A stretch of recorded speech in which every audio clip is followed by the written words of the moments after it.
What's up, Fan Run Nation? This is Evan Rogers with ECR Total Landscapes. We're excited to continue our free stump grinding promotion with Fan Run Radio this year through March 31st.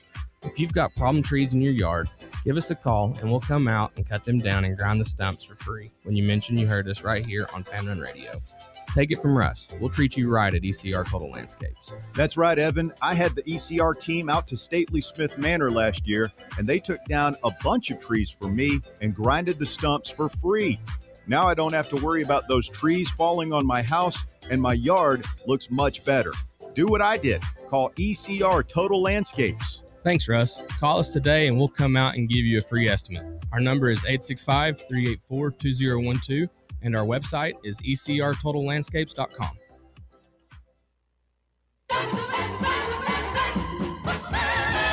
WKGN 1340. Go Vols!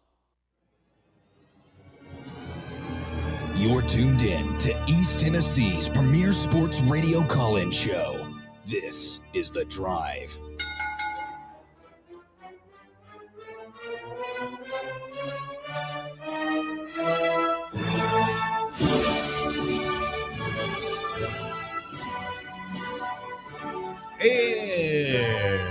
Hello, good afternoon, and welcome to another stellar edition of The Drive here on Fan Run Radio. Russell Smith punching the time clock at 3:02 on a beautiful Monday afternoon here in East Tennessee. We are live in the White Claw Hard Seltzer studios of Fan Run Radio alongside Bob Baskerville, Bear, and Walker Smith. Another 3-hour tour starts right now as the Vols are still dancing.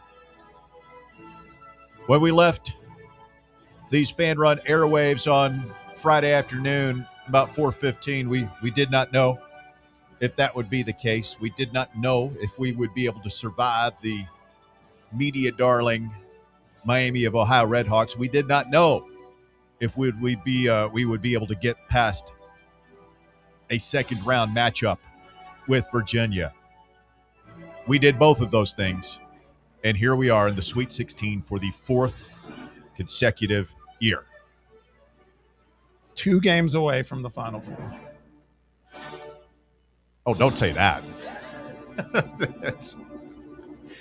Why not? It just got real. I don't know. That just made it real all of a sudden. It's like, oh, we're back here again.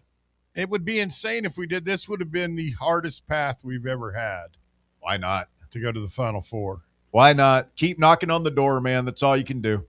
I mean, Iowa State's one. If they're just one win away from, we would have faced 3 30-win teams in a row. They're 29 and whatever. Wow. Yeah. We'll play Iowa State Friday night at 10 p.m. Eastern time in Chicago, 9 p.m. local time. It is the last game of the Sweet 16. So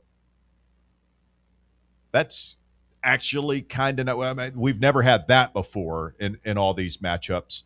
But there have been times where you lose in the Sweet 16, and I'm just done. I don't want to watch any other the game.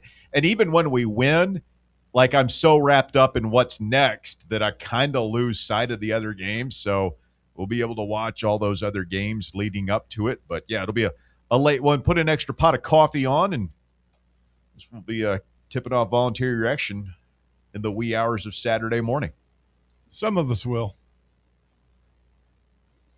What's that supposed to mean? Others will be, smashed. You'll be there. I thought you were laying the groundwork for an early no-show. Oh, I fully planned on pulling a no-show for. I wasn't planning on doing that. Not all hours of the night. I got to be up too early on Saturday. You're not doing volunteer reaction on. I don't have Friday a choice now. What do you mean? Because Walker's going to be gone on his big bachelor party trip, where he's going to debase himself. We can get somebody else. I mean, you're going to end up face down in a gutter somewhere, drunk out of your mind. Sorry, my older brother fell in love and is marrying the love of his life soon, and we have to go celebrate that. But, you can be mad at that. That's okay. Oh, yeah, because that's what Walker's doing. He's celebrating love. That's exactly what we're doing. He's celebrating the holy union between one man and one woman for all time. That's exactly what we're doing. You're going to be sitting there and just Booze listening and to your brother. That's all you guys are interested in. Absolutely not. Hey, Walker's being a good brother, man. Come on. It's the older brother. Actually, loyal caller to this show, too. Fan of the show. Occasional caller to the show. Let's not overstate it a little bit here, It's the only show he calls. I'd call that loyal. It's true. That's true. Derek in the text box says they got a 50-50 shot. Actually, it's a little bit less than that. The Vols are a 4.5-point favorite. I'm not sure what that turns out. Underdog. We got about a 40-60 shot. I don't know. Maybe 35-75. However that works out. That's not how you math, is it? I think it's I don't know. I'm not as well versed in as you guys, but I thought that was kind of a low number. What? I thought they'd be favored. That Iowa State would be favored by. Oh, yeah, it's manageable. I mean, it's not insignificant. Like what would it be if the kid wasn't on the scooter thing? Oh, that's a great question. 6.5, 7.5. Normally, players like that, they'll move lines 2 or 3 points. So Joshua Jefferson, walk us through, Bob. I know we'll do a deep dive, and we'll get some experts on and all that stuff to really give some insight and color to this matchup as the week goes along. But give us the Basker Bob perspective on Iowa State. Joshua Jefferson is the guy and it sounds like he has a high ankle sprain that he suffered in their first round game against Tennessee State. Right. Doesn't play yesterday in their win over Kentucky. They said he's having an MRI today. If it's a light, I'm not a doctor like Bear, but I got to think if it's like you did what Estrella did the other day, you just kind of pop it. It's like, oh, that really hurts, but you're okay to play like that. You're not getting an MRI. You're getting an MRI. That is a severe ankle sprain, and you've seen how that has affected Nate. We saw how affected BJ Edwards. Like you can't play through that if you're going to the hospital. I would be surprised. Complete non-medical expert opinion. I would be surprised if this dude's available Friday night. I would think so too. I mean, it's look, because usually if it's high ankle, and I'm not trying to sound like Dr. Bear, but this much I know, it's ligaments at that point. And I've hurt my ankles enough playing basketball. I was once told by a doctor, like I thought, I sprained it really bad. He goes, and it was like high ankle. And he was like, you would have been better off breaking your ankle. Ooh. He goes, the recovery time will take longer for this than it would like if you just had a fracture or something. I mean, if they're doing a full-on MRI, they're wanting to assess how damaged everything is in there. Now to be fair, I wasn't a finely tuned athlete like some of the guys we're talking about, whether it's Nate, whether Don't it's sell Josh yourself Jefferson. short. We've seen you on the court. Yeah, man, it's serious stuff. I'd be surprised. I mean, he's getting an MRI. He's in a walking boot. I don't know. Maybe there's a chance we see him, but I'd be surprised, honestly, if we see him on Friday night. So tell us a little bit about Iowa State. They are top 10 overall KenPom. They're the rare top 20 in both defense and offensive. They're a really good team, even without him. I mean, Kentucky was beating them yesterday for about 10 minutes, and then it went south on them in a hurry, and they could not get it back. It's kind of like what I said last night, and I've done a little more research on it as well, but they're like us in a lot of ways, except they shoot from the field better than we do. They shoot their field goal percentage. They shoot nearly 50% from the field. They shoot nearly 40% from three. But the great irony is they don't shoot well at the line. Yeah, they're horrible. They're horrible at the line. They're actually very bad as a rebounding team, too. They're ranked 155th in the country in rebounding. Wow. So, and Jefferson's one of their bigger guys, size-wise, that they've lost. He's 6'8", 6'9". So there are advantages we could have, but boy, they know how to turn the water off. I watched that Kentucky game, and it was, their guards were. It doesn't take a lot to deduce what they're going to do to us because we're so dependent on Jacoby and Nate. They're just going to trap the hell out of them all the time. Yeah, all the time. I'm worried it's going to be a big turn. We're just going to turn it over. Be a big turnover machine for them. Well, I'm sure that's what Rick Barnes is worried about, and so I'm sure Yeah, I mean, it pops up from time to time, and it's weird. Like yesterday, I think we had one turnover in the first half, and then we ended up with 9 for the game or something. What's wild? I heard Tony B say it, or Brian, Brownie Boy. 5 of those 9 were when we were trying to salt the game away. So I'm sure that Barnes knows that, and that will be a point of emphasis in practice this week, taking care of the ball. We talk a lot.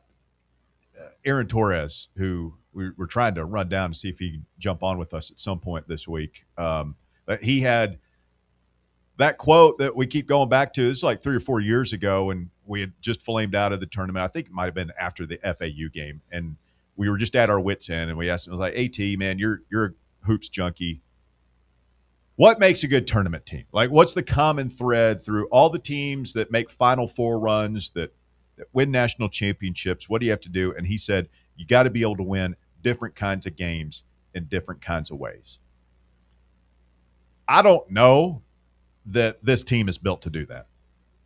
I just don't know. I think like the only way we win is if we beat people up and roughhouse on defense and beat them up on the boards and just somehow make enough buckets. I don't see us like having a game where we make 15 threes.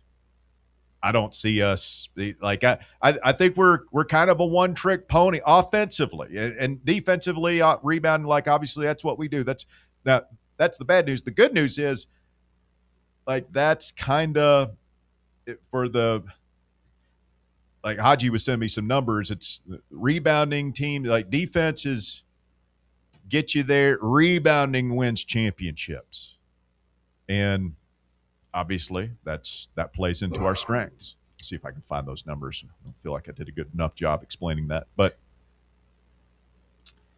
yeah, I think this is a winnable game. There's no doubt about it. But they rank, that's the other thing. I'm looking at some of their stats. They rank 15th nationally in steals per game. Yeah, so, I mean, their guards get after it, Traore and Lipsy. And, I mean, the Lipsy-Gillespie matchup is going to be an all-timer because Lipsy has a lot of Zakai Ziegler in him to me. I mean, he's just a dog. He's tough, averages like 5 boards, almost 5 assists a game. You can get downhill fast. Yeah. And then everybody's, I know, buying tomorrow's trouble about Momcilovic, who's the shooter, number 22, shoots about 50% from 3-point range. I don't know. I mean, it's I look at some of his, even shooting 50% on the season, he's had some bad games. So I think it's dependent upon how much pressure we can put on them. Yeah. I got to say, one thing I saw yesterday, although it started to fall apart late, that's why I think Nate started getting benched, was Virginia was running really interesting offense towards the end. They kept driving and then kicking. We were doing a great job for about 34 minutes of the game, really bottling up their 3-point shooting. I mean, they were getting them off, but we were making it uncomfortable for them, very much like what we did against Miami.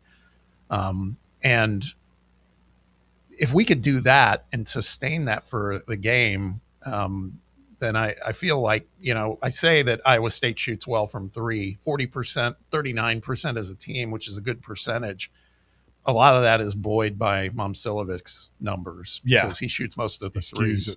So I don't know. I'd like to think that we could, bottle that up a little bit. We showed some of that in the Virginia game, but it felt like we got tired or something towards the end because DeRitter started bombing threes. That helped get him back in the game. They kept getting us in the switches. Yeah. That's a recurring theme in a lot of these. Like Kentucky does that to us. Yeah. Where it's just driving, kicking, and then we're just in scramble mode and they make those shots. And Alabama, too, like we were able to stop them up there. And we were able to stop them here for about 30 minutes.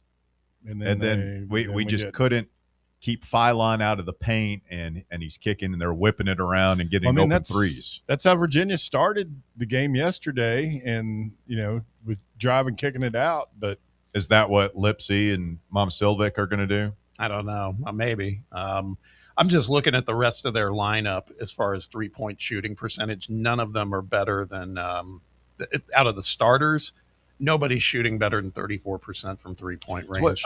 We talked about this yesterday. It's like, who do you put on him?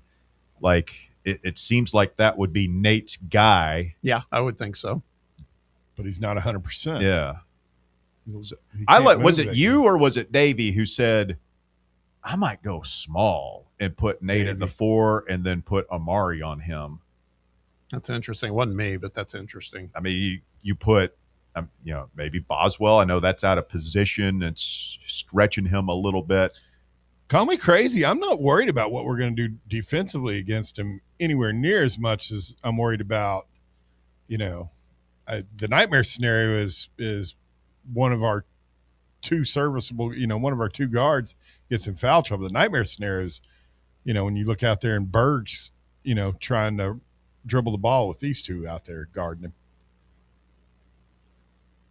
To me, he's been better. I mean, he's been better, but he still looks completely and totally spastic. Yes, it just feels like it could fall apart at any moment. Well, something that Barnes did against Virginia that the first time I'd seen from him in a while is he had Boswell and other guards bring it up the court.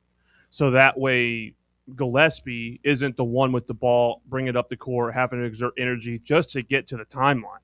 Like, they're doing everything they can to keep him as fresh as possible because they know when he gets the ball in the half court, he's going to get doubled. So they might as well let someone else bring the ball up because Bishop's a good ball handler to at least get the ball up to half court and then start the offense. It's small stuff like that because they've seen this type of backcourt pressing all year.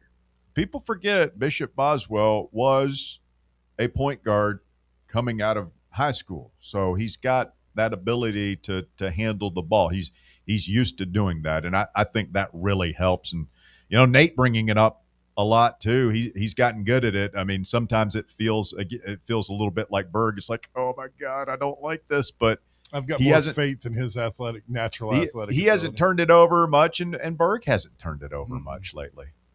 Nate, once he gets going, he covers a lot of ground fast. Yeah, I never worry about him. I never worry about him bringing the ball up. I worry about him inbounding the ball. But yeah. I got to think that was so embarrassing and such a just brain fart. Like, he literally forgot the rules of basketball. Yeah. That I'm not worried about that ever happening again. I don't know why Barnes has gone back to making him do it. Yeah, I don't know. Who would you rather have throwing it in?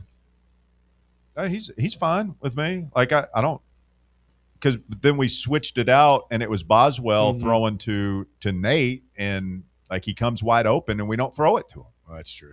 I mean, the main reason he puts him in there is the sole purpose of he's one of the best passers on the team already, and he's tall enough to just throw it over the guy in front of him, whereas Gillespie is not. You kind of have to throw it around him. I mean, that's one of the things we talked earlier in the season with Polinsky about. I remembered it vividly last night when I was cursing Nate. I think Walker's right. I mean, one of the things GP said was, if you watch him in the half-court set, how smart he is in terms of passing over defenses. He can throw cross-court, everything else, because of his vision at 6'10".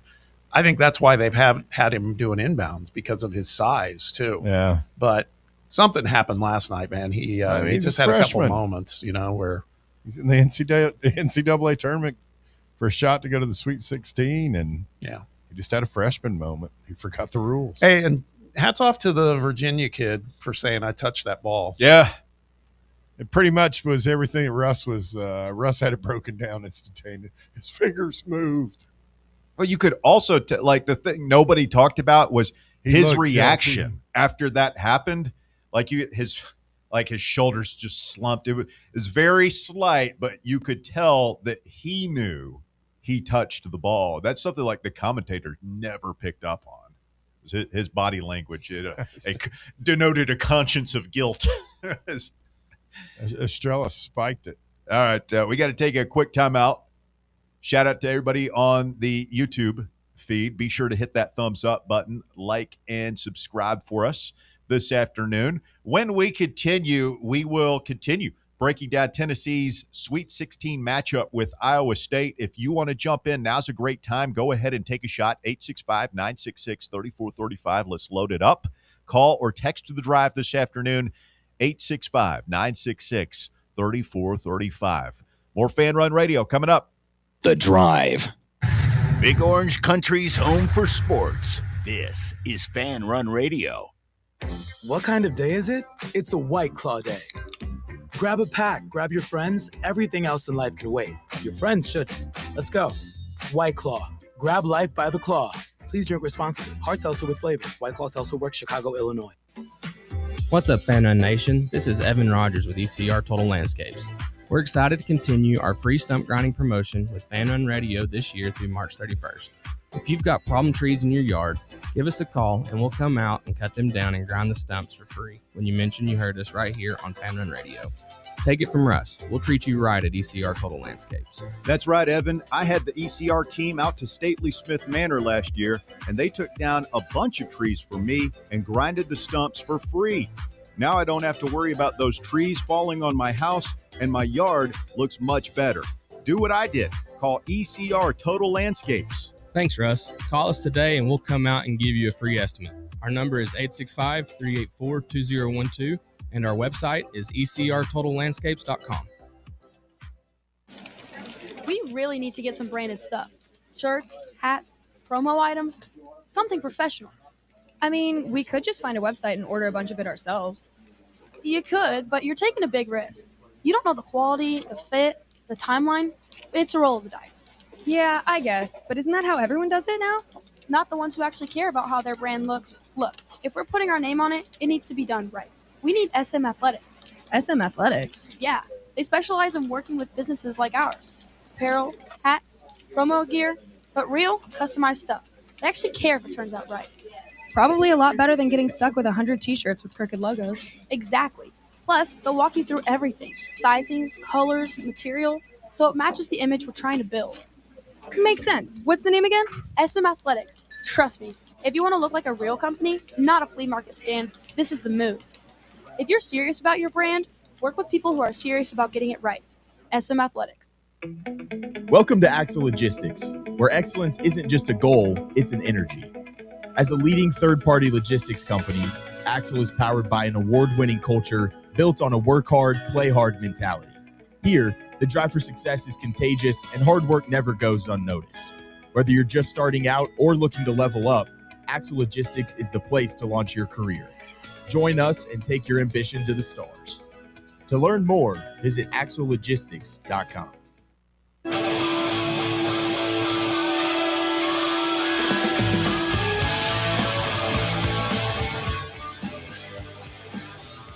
At what point, if you're Greg Sankey, I mean, you're already worried about seeding ground to the Big Ten, but at what point are you really worried to the point where you want to do something drastic about it? The Big Ten is now 13-2 in the NCAA tournament. They have 6 teams in the Sweet 16. The SEC has 4, but all 4 teams are decided underdogs this weekend, with Arizona a big favorite over Arkansas, Texas big underdogs, of course, to Purdue.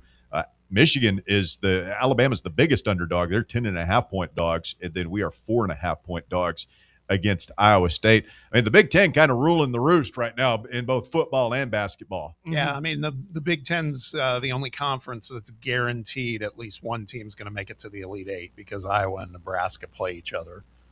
So, yeah, they're kind of everywhere you turn in this bracket now. I guess what's wild is that not having the number one seed from the SEC went down. So yeah, that wasn't wild. That was fun. Did you see? I'm trying to figure out how they're going to let that kid from Iowa play this week. I don't know. Fulgaris? He punched that kid. No, he didn't. He didn't. We didn't. He had his fist balled up. He came in hot, but he didn't connect. And who's to say what's in a guy's mind? I don't know. It's a weird play. He did not punch him. Like, you could say that he threw a punch, but it didn't land. He threw a punch. It didn't connect. Like, I don't even know, though, that it was really throwing a punch. I think you look the other way. Now, if it did, connect to his chest or something, I don't know. It almost looked like one of those football plays where you see how guys punch the ball out now. It almost looked like he was trying to do that. he did get ragdolled on that play by Condon. Condon. Yeah. Oh man, he got took down hard. Yeah, he had the last laugh, man. He stuck that game winner. God, that game was. I didn't see all of it because it was running in tandem with our game. But is there a place you can go back and watch full games? I think on HBO Max. I record all the games anyway on YouTube TV, but of course you do. Yeah, well, got unlimited DVR. Why not? But yeah, I don't know. I don't know if there's a YouTube play there or not. Yeah, that thing was pretty chippy. Those Iowa kids. Did you see the little dude from Iowa doing the gator chomp in the handshake line, like right in Florida's face? I'll tell you what, that point guard for Iowa, I mean, he's projected as a first-round NBA pick. He is a stud. Bennett Sturts, he is tough as hell. So good. Yeah. But most of those guys are like no names, right? Pretty much. A lot of those guys followed McCollum from the Division II school to Drake to Iowa. Well, that one big they've got, I mean, that's the most unathletic college basketball player I've ever seen. Kyle Beach on the YouTube chat says, who would you rather be playing this weekend, Iowa or Iowa State? You have to go with the 9-seeded team, right? Yeah, although I do think that the chances of there being a brawl in that one would be pretty high. Almost 100%. There's always that. We're a little bit tougher in Florida. Now, it worked out well last night with Ryan Odom, but there's always been that historical pattern with Barnes when he gets a look at a coach for the first time. It doesn't usually go that well. It happened in the conference with Oates and Dennis Gates and some others, Lamont Paris. And good point, bro. Dusty May. Who is Otzelberger? What tree is he from? That's a good question. He's from a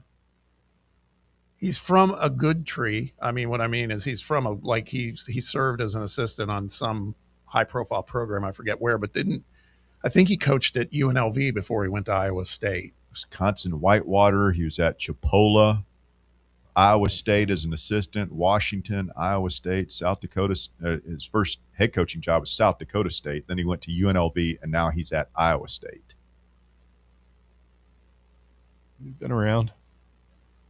Yeah, I don't even know who you would. I mean, I guess he was at Iowa State under McDermott and Hoiberg. It looks like, by the way, congratulations on your retirement today. Greg McDermott hanging it up. Bob Baskerville's lookalike. I mean, now that your lookalike is gone, it's just Bear and Jim Knowles over there. Yeah. Got to carry the fight. Yeah, I mean, he's a good-looking dude. Otzelberger's an interesting story. I was talking about Jim Knowles. Oh, I thought you meant McDermott. But go ahead. Sorry. We were talking about him. He's kind of one of these militaristic guys that has a lot of Barnes-like tendencies. Yeah. Makes his team get in at 6 a.m., treat it like a job, early morning practices, in the office all day long, working on their craft. Sounds a lot like Rick Barnes, and they even said he will, like, it's not a surprise to the recruits. It's not like he sells them, some wondrous fairy tale, and then they show up, and it's like, no, he's just like Rick Barnes. Hey, this isn't going to be easy. If you don't like to work, don't come here. Not going to be for you. We grind here. We get better. We win. And so it does seem like two coaches that have a lot in common, two programs that have a lot in common in terms of culture and identity and all that stuff. Yeah. Well, that's what I was saying earlier. I really believe they're, I wouldn't say identical, but they are very, very close. I just feel like they shoot the ball, not free throws, but the in-game action, they shoot the ball a little better than us.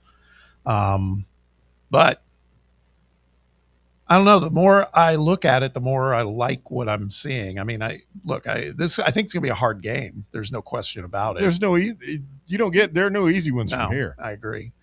But I know some people are getting very, very worried, and I'm less worried now. I feel like maybe all these pain points that this team hit during the season, it was for a reason. It was to get to a point where you're playing maybe your best basketball right now.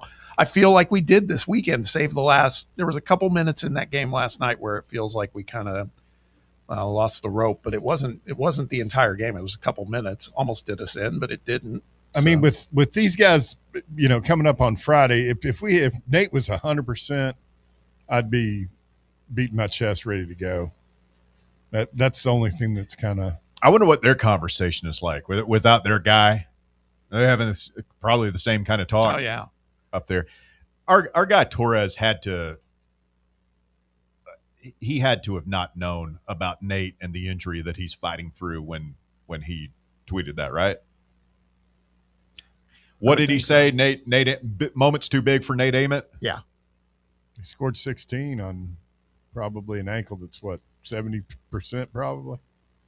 It was a bonehead play. Like and he knew immediately the way he grabbed his head. It's not like he was confused on the rule or something. It was like, what? He was like, oh no. There's still a lot of people saying he was talking to the ref, and was the ref maybe even saying to him, hey, you can't run. Did Chris Webber call timeout when he didn't have any in the national championship game? I don't think Webber. That was Webber's sophomore year. Yeah, all of us can, have any inkling of the amount of pressure that those guys are under during these games. Yeah, it would have hurt if that were at the end and it really cost us the ball game. But yeah, how about you talk about the pressure? How about that Jakari White kid who was killing us in the first half with threes, and he shoots an air ball when Estrella just didn't guard it. Yeah, and I mean it's like the most necessary moment for him to hit a three in that game. And he airballs. Airballs it. Somebody brought that up on voluntary reaction, and I'm guilty of this too, but we get so caught up in watching the game through the lens of our team, and we're not paying as much attention to the opponent. But somebody made a great point on voluntary reaction last night. It's like, man, they missed so many point-blank shots, layups, just like we did, probably more. I mean, from the free throw line. They're like their fan base is thinking, man, if we just make our layups and our free throws, like we win that game, no problem. Like, how many times have we said that? And then, Jakari White, wide open corner three.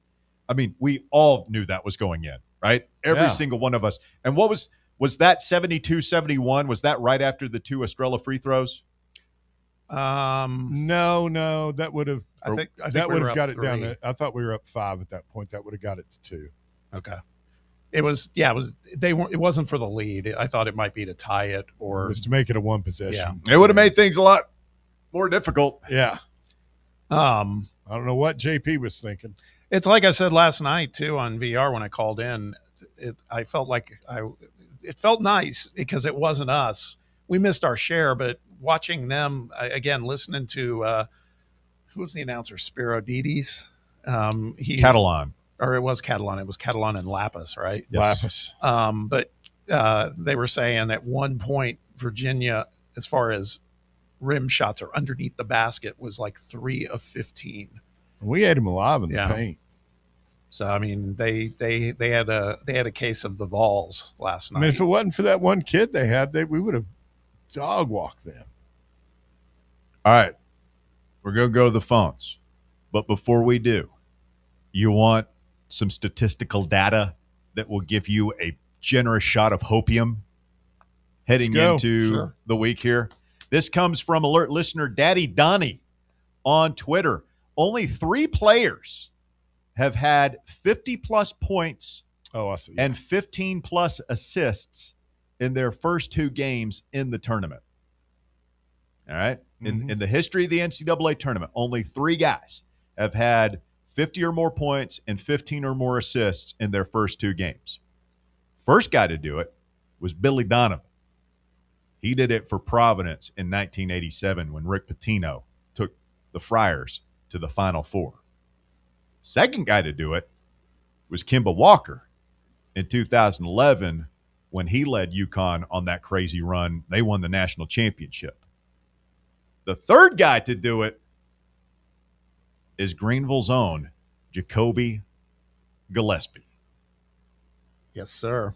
So the first 2 guys to do it, 50 points and 15 assists in their first 2 games, ended up going to the Final Four. Can Jacoby keep that streak alive? Jonesy 404 on the live chat asked me this earlier. He said, "Do we have any idea where Jacoby found his floater shot? Where has that been all thank season?" you. He's shot that before. He's just been more proficient with it in the last few games. I mean, he shoots it like I swear he's never made it. Yeah, it's been automatic. He's got it dialed in. He's got that nice arc, high release. Yeah, there's no blocking it. It's just going straight up. That's been a frustration of mine. Dating back to the exhibition against Duke. It's like he gets in the lane and he just can't hit that floater that, remember, Zakai was virtually automatic with that thing. Like if he could get that shot off, it was going in. We had a string of guys that could pull that one off. And Jacoby just has not been able to hit that shot until now. DK was good at it. Knocking on wood. Mm-hmm. 865-966-3435, your phone number if you want to get in, 966-3435. Some random guy is up first today on the drive. Hello, Rando. Hello. Rando, you there? Yeah, I'm here. Can you hear me? Oh, yes, yeah, no? we much better. Go ahead. Okay. Maybe not. Hey guys, am I coming through or no? You're going in and out. I tell you what, let me call you back. I'll call you do back. that. In the meantime, I have a quick breaking news. Oh, let's go to the Fan Run breaking news desk this afternoon.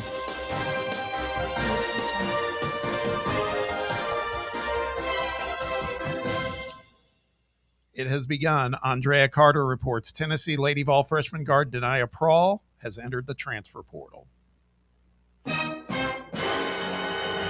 a big surprise, but that's the first. So buckle up. We haven't even talked about that yet anymore since the weekend. You think, is she going to make it? I have a feeling we're going to be wearing that button out. We're going to hit that about 12 more times. Yeah. She was one of the ones we were hearing already that was, well, she sat out a game. Was that the SEC tournament game? I think it was. Voluntarily or involuntarily? Well, we don't know. She supposedly had a, Oh, she was sick. That was that kid? That was Janiyah last week. This was in the SEC tournament. Who could keep up with it? And, air quotes, she had maybe she was in concussion protocol, but she didn't even make the trip. So, but then she played in the NCAA tournament game, so who knows? But she's gone. She gone. Joshy Boy on the live chat says, Philly better not be negative today. I'm here for Joshy Boy and Phil's little quarrel that they're going through right now. It's a sure sign that spring is upon us when callers start fighting. I don't know why it always happens in spring, but it always does. We don't encourage it. There was a lot of on the live chat on Talk Sports today. A lot of back and forth. Kind of nasty between listeners, yeah. Talk Sports kind of.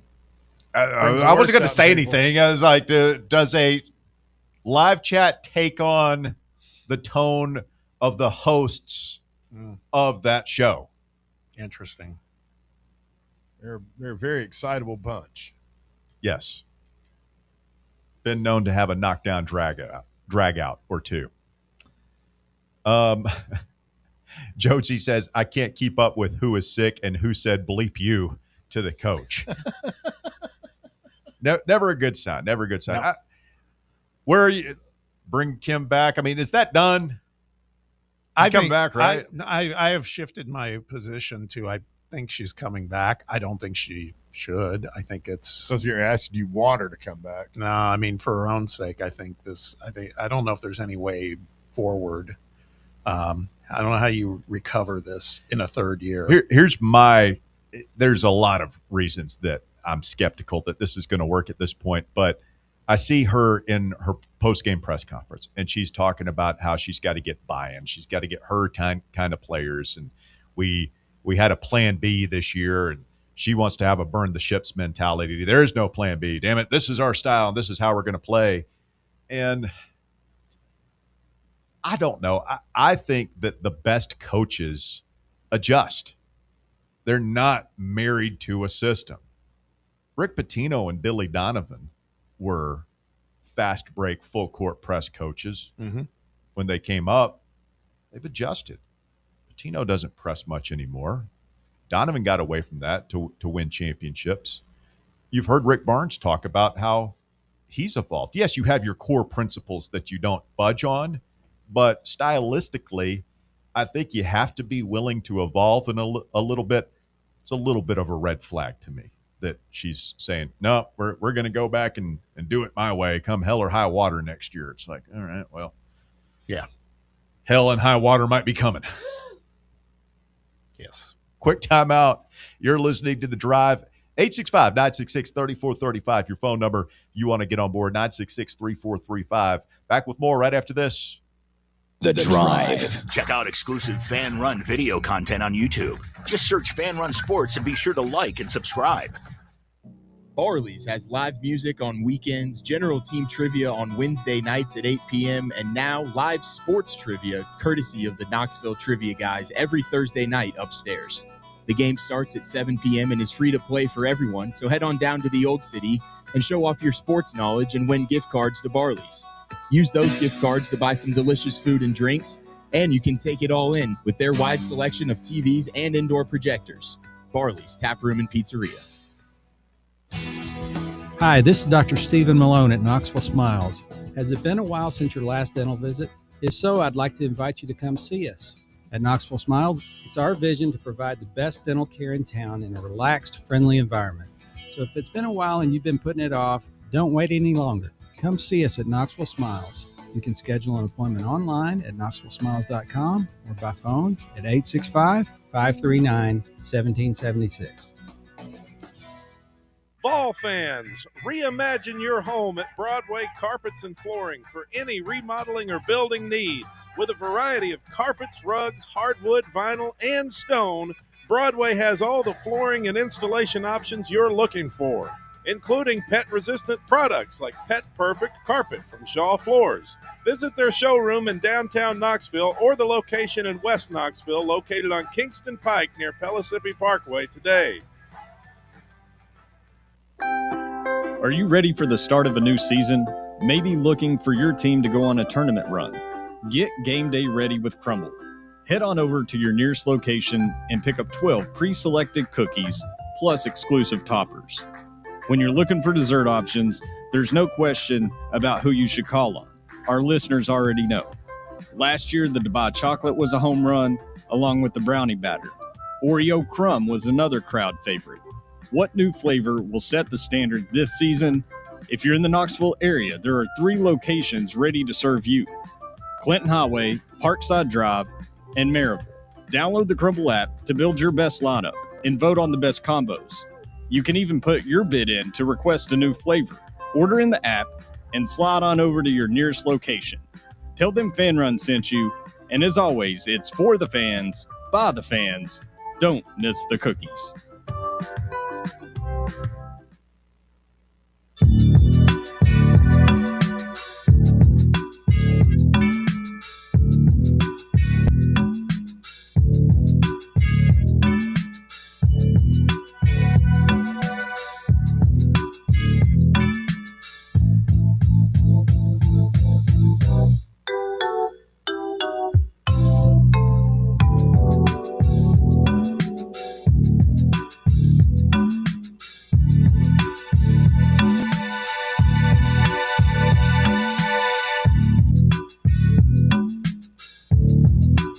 Fan Run Radio, The Drive continues. Coming up Wednesday, we will be live at Matlock Tire and Auto Service, Kingston Pike in Farragut. Would love to see you out there, and I believe, I'll double check on this and try and get a firm answer for you tomorrow, but I believe it will be your first chance to pick up Smokies tickets. Let's go! I'm fired up. The opening week in baseball, we got... we're there, buddy. You know who the first game is? You don't know? No. Tell them what the first game of Major League Baseball is this year, Walker. Oh, Major League. It is Giants-Yankees. Oh, God. Isn't it on Netflix, too? It's on Netflix. Netflix. Tony Vitello Tony, and his San Francisco Giants taking on Bears Yankees. How many Yankee pitchers can you name this season, Bear?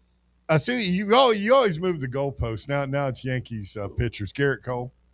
This would be a fun game. And then who? No clue. Oh, Max Fried?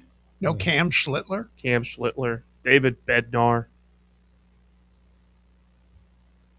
No, we could be making these names up right now. I don't. Will Warren. Yeah.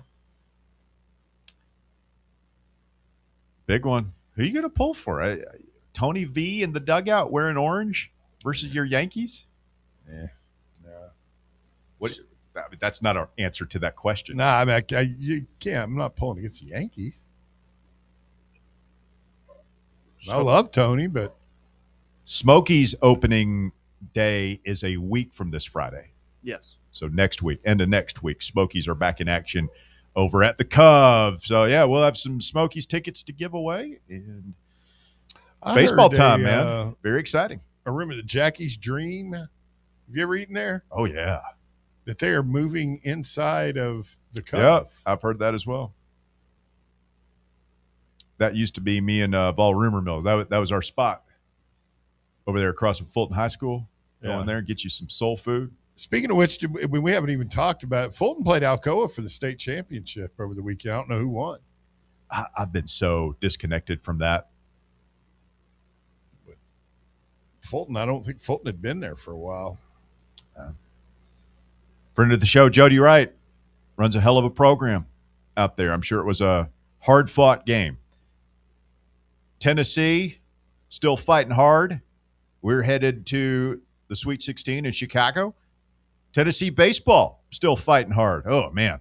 Yeah, we said last week a series win would be perfectly acceptable, but, man, we need a sweep. I guess we'll have to settle for perfectly acceptable. Losing Friday night had me, I was redneck mad. Like, it pretty much, I won't say ruined my night because we had beaten Miami and everything, but it left a sour taste in my mouth. Tennessee bounces back. You get the win on Saturday. Solid start from Landon Mack. Huge performance from the freshman Cam Appenzeller. And then yesterday you get a really nice starting performance from Evan Blanco, who goes long, and Krenzel comes in to hang on. Still not hitting the ball enough for my blood, but you couldn't lose that series. And so we hang on. We're still in the rankings about where we were in the mid-20s, but I don't know. And yeah, it just feels it doesn't feel great. But the good news is Vanderbilt this week. You go on the road to take on Vandy, and it ain't your daddy's Vandy. They are struggling. They were swept this weekend by Arkansas, I believe, or Mississippi State. Hammered them, and they got run ruled yesterday. So Vandy is in all kinds of hurt. They're just not good. Alcoa won, by the way. Thank you, alert listener Jason Garner. And we're only, if there was a year for us to start a little slow, it's this one. The first place in the conference is 4-2 right now. It's just a 1-game difference. Well, I go back to those early in the season, before the season, preseason. Elander had a quote. They asked him, and he's big into the analytics, right? He is a numbers guy. And he had two quotes. He's said, if you can have above a 350 on base percentage, and I think he said, and keep it to your you want to be under 3.5 walks per 9 innings. And I looked both of those up this morning, and we're right there. We're, I want to say, at like 355, 360 on base percentage. And then we're at like 3.2 walks per 9 innings. So we're doing those two things. But the pitching is a little better. Like if you look at our walks per 9 innings and whip, we're like top 15 in those metrics nationally, which is pretty good. Like Frank always had us in the top 10, usually top 5 in those things. Hitting, the on-base percentages, I want to say that was like in the 60, 70, somewhere around there nationally. And like we were always top 10 in that metric under Tony. Home runs, we're like 18th nationally. I think we've hit 32 home runs. Georgia's hit like 57. And I think Vandy's hit 52. So we've got to start hitting the ball out of the ballpark more. I mean, that like if that's just the one thing that is glaring is like, man, we don't hit the ball out of the ballpark the way we used to could. We need to could again soon. Really encouraging to see Levi Clark hit one out yesterday, opposite field home run. If I'm Elander, I just go ahead and put him back at first base. I don't know that I move him back up in the order quite yet. I would like to be able to do that at some point, but I would probably stop yo-yoing him. And then like second base, we've got like 5 guys now, man. Everything else is kind of defined, but we can't settle on a second baseman. And I don't know. It feels like we're still very much in throwing stuff up against the wall and see if anything will stick mode offensively. Let's try Rando again, see if we got a better connection with him. Rando, you there? Yep, I'm here, guys. Hey, much better. Yes. There we go. Hey, before we get to basketball talk, have you guys seen the video of Kevin O'Sullivan in the dugout? Yes. Yeah. Very that forlorn. Guy is going through some stuff. He looked drunk, man. He looked drunk in the dugout. I'm telling you. Well, they're another team that's going through a power outage. Like they can't hit. Yeah. And I believe it was Arkansas that made old Paul Maneri cry again. South Carolina fired. Arkansas beat South Carolina so bad Friday night their coach quit. Yeah. Or literally, to leave. Paul Maneri got up the next day. Is like, I'm done, man. I'm good. I'm good. I'll go. And they won yesterday, I think. Kids. Yeah, then they won the third game. Yeah. We're so mean. We're so mean. We make Paul those cry. Nasty people. That's right. Hey, so on the basketball thing, I was looking at it earlier. Barnes now, if my math was correct, is now 14-7 in NCAA tournament games since he got here. Yeah. 14-7 in the last 4 years. 14-7 in the last 4 years. That is better than any other coach has ever done in any amount of time at Tennessee. He is approaching. When we talk about living in the golden age. Yeah, he's approaching half our wins. It's close. It's really close. I think like another 4 or 5, and he would have half, if I'm not mistaken. But guys, I said it on VR. We've reached what I thought our ceiling was, getting to the Sweet 16. We're playing with house money at this point. It's enjoy the ride from this point out because everything else is great. If we lose Friday night, hey, we got to the Sweet 16 for the 4th consecutive year. If we win Friday night, we got our Saturday morning. We got plans for Sunday afternoon. Win, lose, or draw. There is no draw, but win or lose at this point. Man, I'm at peace with where this season ended up. How about you guys? I would tend to agree. I mean, I want to win. I want to keep winning. I want to win. But no, I think this might be one of Barnes' best coaching jobs here, honestly. I mean, because this has been, it's not like a criminal act for a coach to go and they put a roster together. We're seeing it all around the country, by the way, with teams. Some do it right, some do it not so right. This is not the greatest roster that he's put together, and some things happen, so be it, but we're making our way through. And so I appreciate the grit, man. I appreciate that they continue to try to figure out ways to win. So of course I'd like to get to the Elite Eight. Of course I would love to get to a Final Four, but the Sweet 16 was kind of my ceiling for him too, Rando. So I'm kind of at peace with what it. A lot of people said. Yeah. Somebody said he'd buy me lunch if we made the Sweet 16. I want my sandwich. Who was that? Somebody called. Wasn't there a bet? Somebody called in and said they'd buy me lunch. I think it was Bear. No. You owe me a lunch, Bear. Stay with us. Hour number 2 of The Drive. It's Fan Run Radio. Back with more right after this.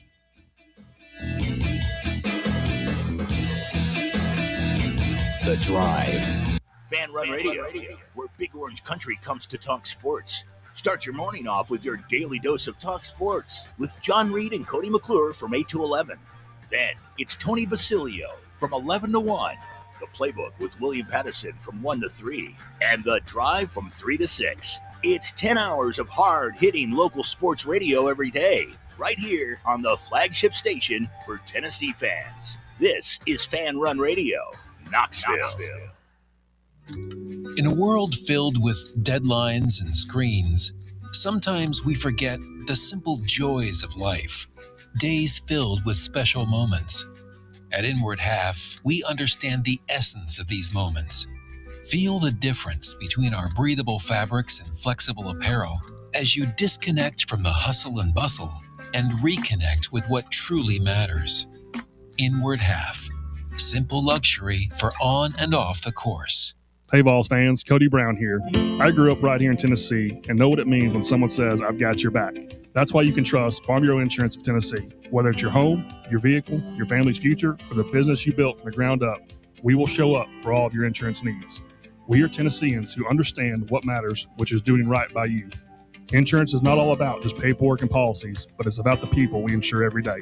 So if you want insurance that hits home, give me a call at 865-992-3871. Go Vols. Have you ever found yourself wishing your clothes looked brand new again? Whether it's your favorite suit, that little black dress, or your comfy winter coat, Crown Cleaners can make it happen. From stubborn stains to delicate fabrics, the expert team at Crown Cleaners uses the latest cleaning technology to ensure your clothes come back looking and feeling fresh. Visit one of their 2 area locations, Kingston Pike on Bearden Hill or South North Shore Drive near Dunkin' Donuts. Online at crowncleaners.com. Crown Cleaners, a tradition of excellence. Citizens National Bank.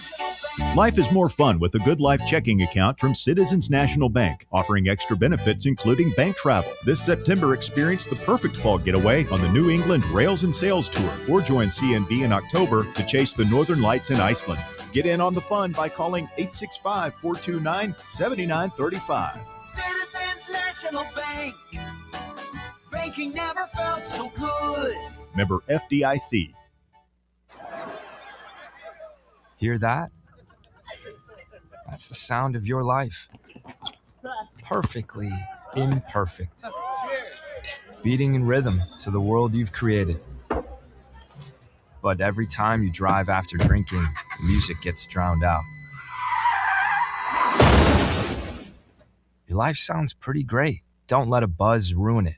Buzz driving is drunk driving. Don't drive buzzed. A message from NHTSA and the Ad Council. You're listening to FM 105.7 and AM 1340, WKGN Knoxville, and W289CU Knoxville. Fan Run Radio. Smoky Mountain Brewery is the place to be for game day. From the moment you walk in, it's wall-to-wall big screens, making Smoky Mountain Brewery the perfect place to watch the Vols or your favorite team in action. With locations in Turkey Creek, Maryville, Pigeon Forge, and Gatlinburg, you're never far away from a great time at Smoky Mountain Brewery.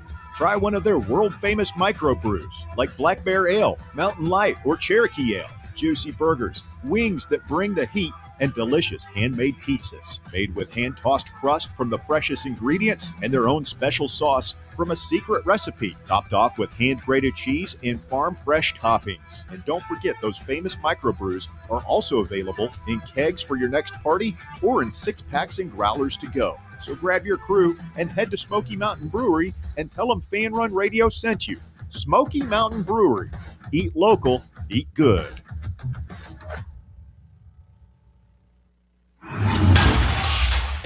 It's time for the Drive's Top 4 at 4. Back here on the Drive, Fan Run Radio, and the Top 4 at 4 is brought to you this afternoon by Matlock Tire and Auto Service, where we'll be on Wednesday, broadcasting live on Kingston Pike and Farragut.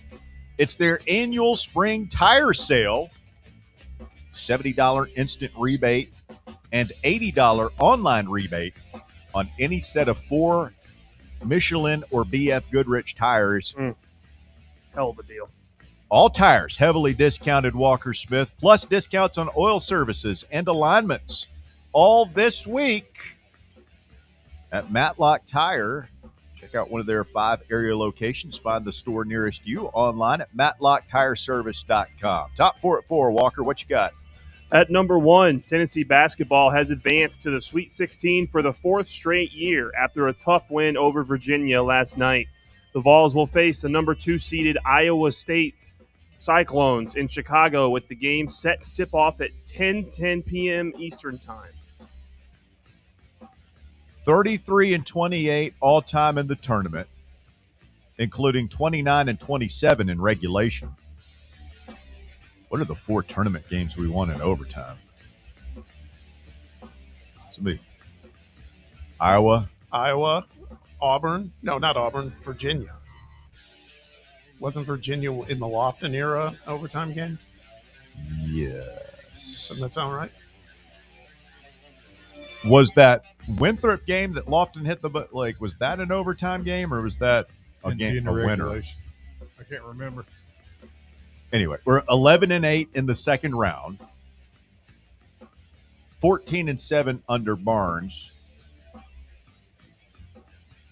We're also 2-0 in Pennsylvania and 2-2 against Virginia.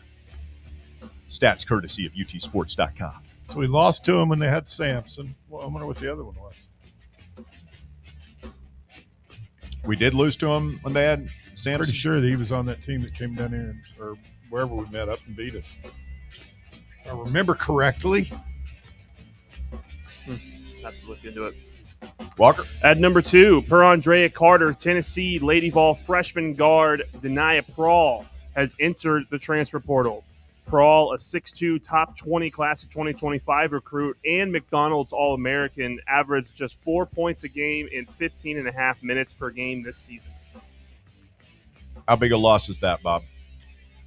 She's pretty good. I mean, she was highly regarded coming in. She was like a top 25 recruit. I just think it's... Wasn't this a top 5 class we brought in this year? I think it might have been number 1. Had like 2 McDonald's All-Americans. Yeah. And then they had... Did she play a lot this year? Or? She played a fair amount. She didn't start, but she played. Yeah, she in that system, everybody in that first 10 plays a decent amount of minutes. She probably averaged like 15 to 17 minutes a game. Hope she finds what she's looking for. The rumor has it her best friend plays at Notre Dame, so could be the next stop. At number 3, there's been multiple coaching news around college basketball in the last couple days. The headliner is that Creighton coach Greg McDermott is retiring after this season and after 16 years with the program. Elsewhere, former Cincinnati coach Wes Miller is heading to Charlotte, and Providence is hiring USF coach Brian Hodgson to a 5-year deal. Good hire by Charlotte. That dude, Wes Miller, was viewed as he's a North Carolina guy. Like I think he was a Tar Heel, and then he was at UNC Asheville when they were such a force in the Southern Conference. Yeah, he's a good coach all the way up till his time at Cincinnati. And I wouldn't say he's a bad coach there. He got them on a winning streak this late in the season. Yeah. It just was too little too late. He fell victim to the Big 12 just having one of the most top-heavy conferences of the league, and he just couldn't keep up with them. In Cincinnati, they put a lot of money into that program, and they won a little better, and they cut their losses short. The other one I'm watching in terms of coaching moves in college basketball is LSU. If you listen to the end of Voluntary Reaction, you heard me say this. Pete Nakos of On3 on Friday reported that they have not made a decision on whether or not they're bringing back Mac McMahon as head basketball coach at LSU next year. And then nothing. And I was looking at their On3 board before we came on the show, and they're just like they're pulling their hair out because it's just radio silence. Like there's no vote of confidence, no anything. And so Matt McMahon, the Oak Ridge native, and his staff are just twisting in the wind over there. And it does make you wonder, are the LSU powers that be, and you've seen how weird and political that gets last year in the Lane Kiffin situation. Mm-hmm. Are they trying to decide?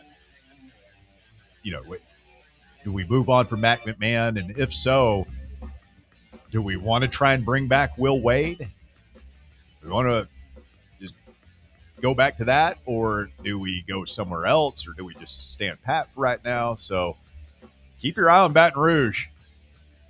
Things are getting weird down there, as they so often do. Is that going to be the only coach opening in the SEC this year? South Carolina keeping their guy and Mississippi State's keeping their guy? Oklahoma keeping Porter Mosier? Yeah, that might be it. Wow. That might be it. Unless, there is some chatter that Byington for UNC, if that opens up, that he's going to get pursued by a bigger school. And so Vandy may be open, but it's not because he's getting fired. Wonder where they would go. I don't know. Justin Gainey? Yes, let's do it. I kind of like Gainey. I don't want to be forced to hate him for the next couple of years. Yeah, it'd be tough. How cute was that with his little kid slapping the very cool. thing on the It was very cool. bracket last night? The Always Sunny in Philadelphia intro. Great. Our social media team is elite. They got some great stuff out of them. And at number 4, a couple of big names in the NFL have received contract extensions. Wide receiver Jackson Smith and Jigba has reached an agreement with the Seattle Seahawks for a 4-year, $168.6 million extension that makes him the highest paid wide receiver in NFL history, with $120 million guaranteed. Also, Chiefs tight end Travis Kelce is getting a 3-year, $54 million deal. Why 3 years for a guy that's seemingly year to year now? Why give him? I'm sure there's salary cap math in there that makes sense for the Chiefs. It's probably like a 1+1+1 situation where there's like a player opt out after each year, and they're just giving him the option, like, look, you can stay as long as you want until, maybe there's some clause in there they could cut him if he gets really bad. But he's been a great Chief. They're just taking care of their guys like good organizations do. Wow. That Smith and Jigba contract is just bananas. So receivers are making over $40 million now. He's so in the NFL. All right. Thank you, Walker. That is the Top 4 at 4. Again, it's brought to you by Matlock Tire. Come out and see us there Wednesday on Kingston Pike in Farragut. We'll have Smokies tickets for giveaway for the first time this year. And we are looking forward to seeing you and all our fan run friends at Matlock Tire as their annual spring tire sale going on this week. Save big at Matlock Tire and Auto Service. Got a couple of super chats, Bob?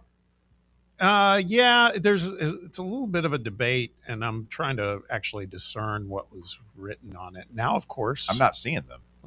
Did you take it away? I have them for you. Oh, I if see. You want them. Timothy McGee. Can you make? And I appreciate it, Timothy, but I want to make sure we're articulating it right. Can you? You want to take a crack at it, Walker? Yeah, I'm pretty sure he's talking about Kim Caldwell when we brought her up in Denia Prawl at first, saying, would you want a coach that went 16-8 their first year and 16-11 their second year? Mm-hmm. That was the first one. And played then more than 24 games. Yeah, he's getting to a point, though, I think, in the second one. Right? And the second one was because if you do that, then you would want Pat Summitt fired because that was a similar record in her first 2 years. I see. Thank you for the super chat, Timothy. We appreciate that. I mean, this is kind of like the criticism that Josh Elander is falling under, right? Sure. It's not totally the same, but follow me here. Pat Summitt got the job. I mean, what was women's basketball in the late 70s? Were they playing full? I mean, they just started. I don't know when they went to full court, but I mean, yeah, she's driving the van, doing the laundry, like all the things, all the Pat Summitt legends that we've heard through the years. Like you can't. It's hard to compare that to today. Kim Caldwell inherited a lot better situation, not a perfect situation, but we had been to the tournament the previous year under Kelly Harper. And to the tournament every year. Yeah. She walked in and she had world-class facilities with what sounds like, several $1 million budget to buy it. And she had the number one class coming in here. So it's like people are going to, if this baseball team struggles, and I don't think they're going to struggle, man. I think we'll be in the tournament. But like people would say, the pro Elander people will say, well, Tony wasn't very good his first 2 years. And then the anti-Elander crowd would say, yeah, but Tony was taking over for Dave Serrano. The program was nowhere, and he did all that heavy lifting and built us up and then handed the keys to the Ferrari to Josh Elander, and look what happened. That will be the narrative if things don't go well. And both of those things are true. Now, I think Josh Elander, there's no world where, if he lost the rest of these series, maybe you considered making a change after year one. Again, don't think that's going to happen, but you give him that deal, you're committing, I think, to him for at least 2 or 3 years, unless you have some sort of off-the-field thing, which doesn't look likely under Josh Elander. Yeah.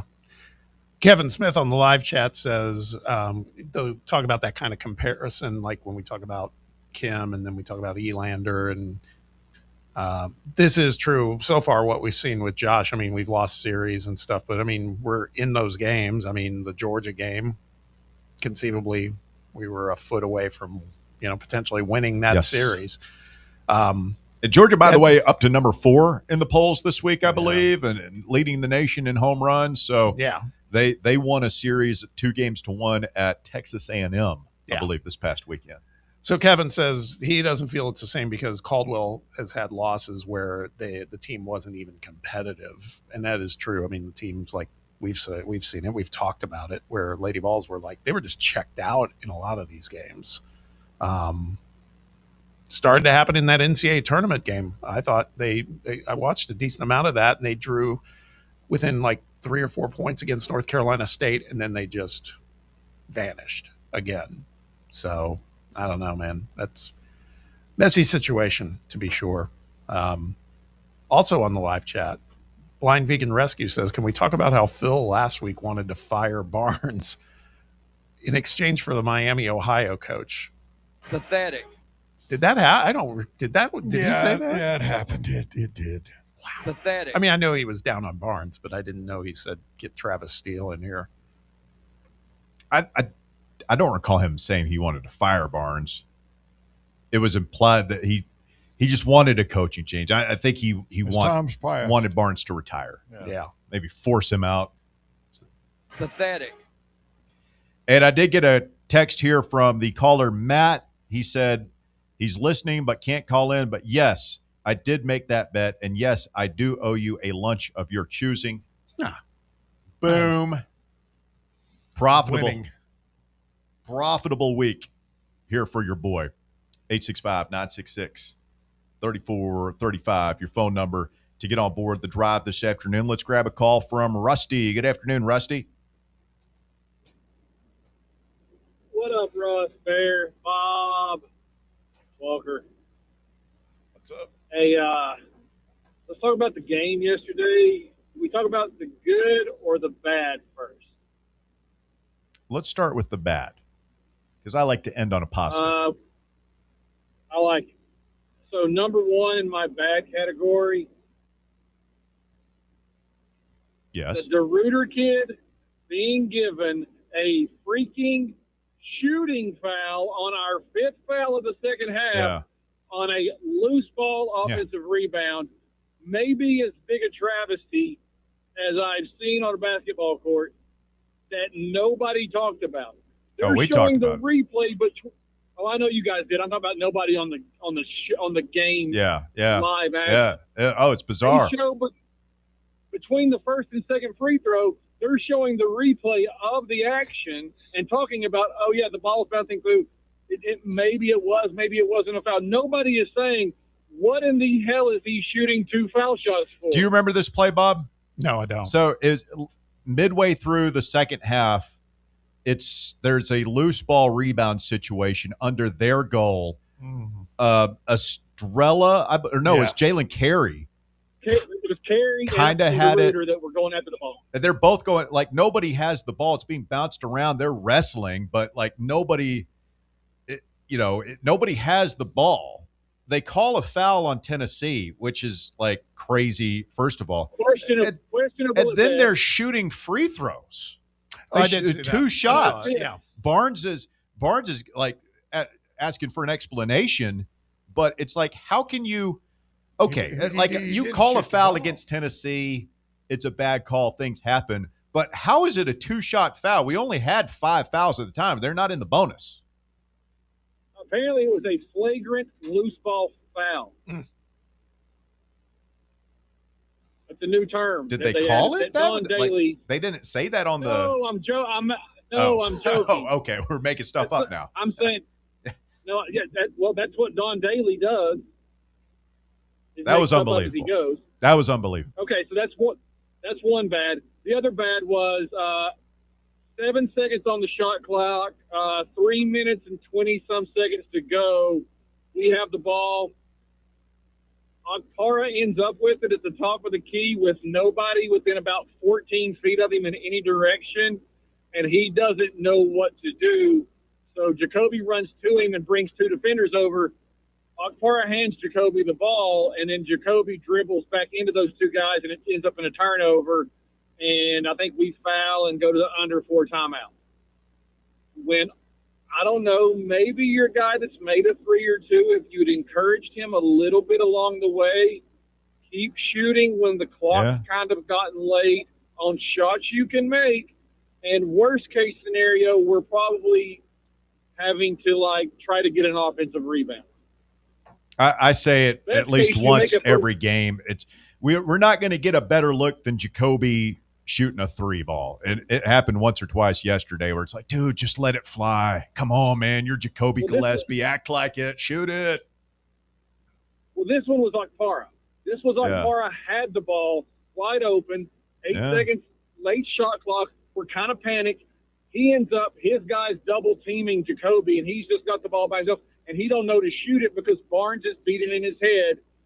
Stop shooting threes, even though you shoot them at a good clip. We had some rough possessions down the stretch that we got away with, fortunately. That one's the one that bothers me the most because I think he probably hits it. He's proven to make that shot, especially when he's that open. Anyway, the good. Akpara's play on defense when we were up to about 1:45 to go on Hall. He got isolated on the point guard. Hall took him to the basket. He did about 3 pump fakes, faded away. Akpara didn't go for any of it, contested the shot perfectly, and got the offensive rebound, and that may have sealed the ballgame. We go down the court. We end up getting fouled, and we make 2 free throws, and we're up 4. That to me, that defensive stand by Akpara when he got switched onto the point guard, maybe the play of the game. And then Boswell and Carey together combining for 23, and how well they functioned in that ball game was just can't be overstated how huge they both were.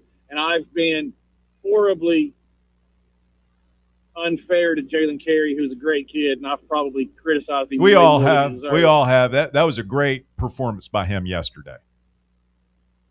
He wasn't supposed to be able to function against their length and shot blocking. When he went up against Onyeso and got that and one, we're all thinking, don't do that. Oh, no, don't do that. And then he made it. Yeah. Kind of like Bishop was shooting the threes. Yeah. Well, the only thing I'll say about Bishop is I would not have had a problem in any game this year if you would have told me Bishop Boswell had shot 9 threes. Because if he shoots 9 threes, he's probably going to make 3 or 4 of them, which is a pretty good percentage. Yeah. Who's to say we can't develop him into a shooting guard, by the way? Oh, no. I mean, that's got to be the hope. Yeah. And, there have been a couple of times where guys, I go back to Schofield and Josh Richardson always as guys who, didn't look like much for a year or two. And then, Richardson, at the end of his junior year, starting with that game, the playing game against Iowa, just turned in from a defensive stopper who could play a little bit of offense to a complete player. Hoping that's what happens with Boswell. Hey, thanks for the call, Rusty. Wrap up for me here. Later. There's no reason he can't be a serviceable player at the 2 guard. There's no reason. Would you rather have him shooting threes right now at the percentage he's put up this year, or, I don't know, Jordan Gainey the last 2 years when we Yeah. all kind of crucified because he was supposed to be a shooter and shot sub 32%. Yeah. Thanks, man. He says the Barnes is beating it into Felix's head not to shoot, and I think that's partially true. I don't know if it's completely true, but I do feel like Jacoby passing up shots. There was one where Jacoby had like a wide open three and he pump fakes, and I'm just like, dude, shoot it. He pump fakes again, and then tosses it to Boswell, who misses a three. Like, you always want Jacoby shooting over Boswell, right? Mhm. Even I know the percentages, but I mean, come on, like, who's the better shooter? Jacoby Gillespie. Yeah, and I wish that. I mean, I've been saying shooter short. Like, if our shooting guard can shoot, it's really nice when your shooting guard shoots threes and makes them. Changes the calculus of what's possible in a game and in a season. So that was pretty cool. We have more coaching news. Another, I don't want to say blue blood, but historic power / mid-major / good job has found their coach today. We'll let you know who that is when we continue. You're listening to The Drive. It's Fan Run Radio. Stay with us. We're back with more right after this.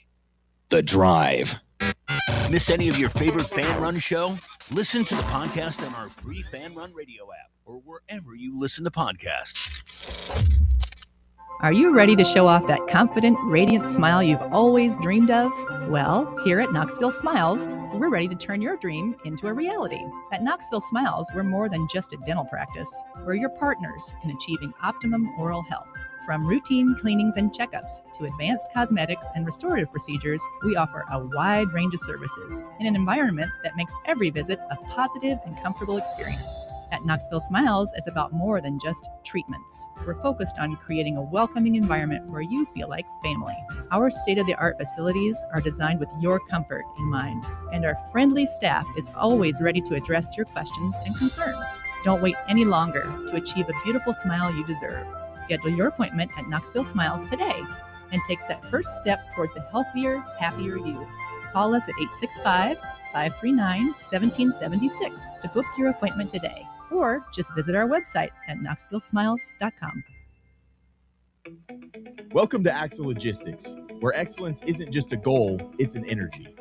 As a leading third-party logistics company, Axle is powered by an award-winning culture built on a work hard, play hard mentality. Here, the drive for success is contagious and hard work never goes unnoticed. Whether you're just starting out or looking to level up, Axle Logistics is the place to launch your career. Join us and take your ambition to the stars. To learn more, visit axlelogistics.com. Rickard Ridge Barbecue.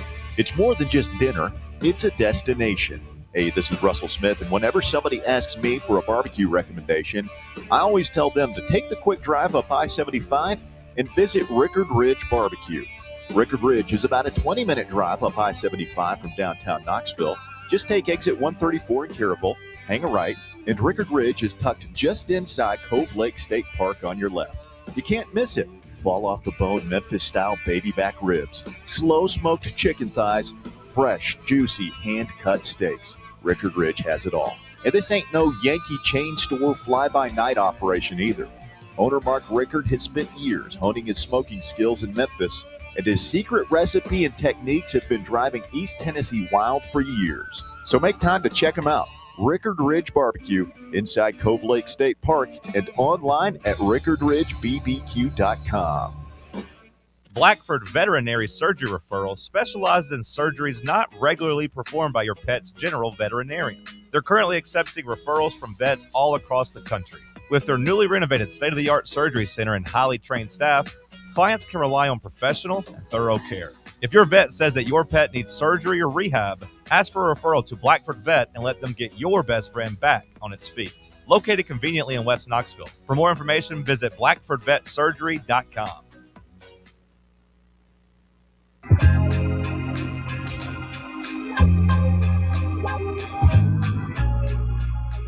Fan Run Radio, the drive continues. 105.7 FM, 1340 AM, streaming live this afternoon, fanrunradio.com, and on the free Fan Run app. We're also on YouTube, on the Fan Run Sports YouTube channel. Do us a big favor if you're watching there right now. Mash that like button, hit the thumbs up for us. Help us juice the algorithm today, and make sure you are subscribed. If you're not, go ahead and subscribe to that bad boy. If you're already subscribed, we thank you. We appreciate you. Help us keep doing this thing that we've been doing since 2010, 15 years of the drive. We appreciate you. To the Fan Run Breaking News Desk we go once again this afternoon.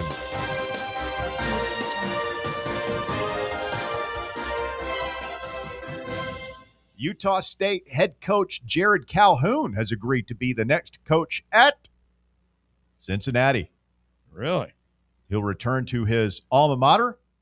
According to CBS Sports, 44-year-old Calhoun just took Utah State to back-to-back NCAA tournaments, and he has been Cincinnati's top target for weeks, evidently.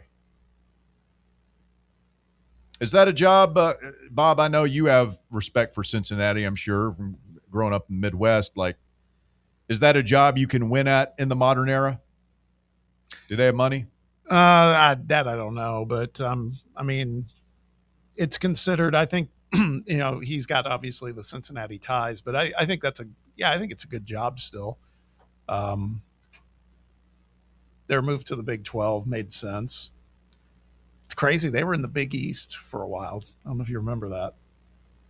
Vaguely. That was Kenyon Martin era? Maybe a little post that. That was Mick Cronin was the coach. And then they went to the AAC and got out of that, which was smart. And they're in the Big 12. I think it's a good job. I mean, for basketball, I mean, they've done okay in football too, but I think basketball-wise, Huggins kind of created a monster there for a while. Even going back to Oscar Robertson right. in the 1960s, played there. They were in the Final Four one year with the Fab Five there with Nick Van Exel. Yeah. Nick the Quick, so early 90s success. And then we mentioned the Kenyon Martin era and some of those good teams. But, yeah, they've got a good history, but, that, as we've seen with Syracuse, doesn't necessarily translate to modern success in the NIL revenue share era. 865-966-3435, your phone number. If you want to get on board, you can call or text the drive today, 966-3435. And DR Vol is next. Hello, DR. What's going on, guys? See, programs like that's what scares me. Hopefully Barnes retires in like 15, 20 years, but that's what scares me is what's next after this.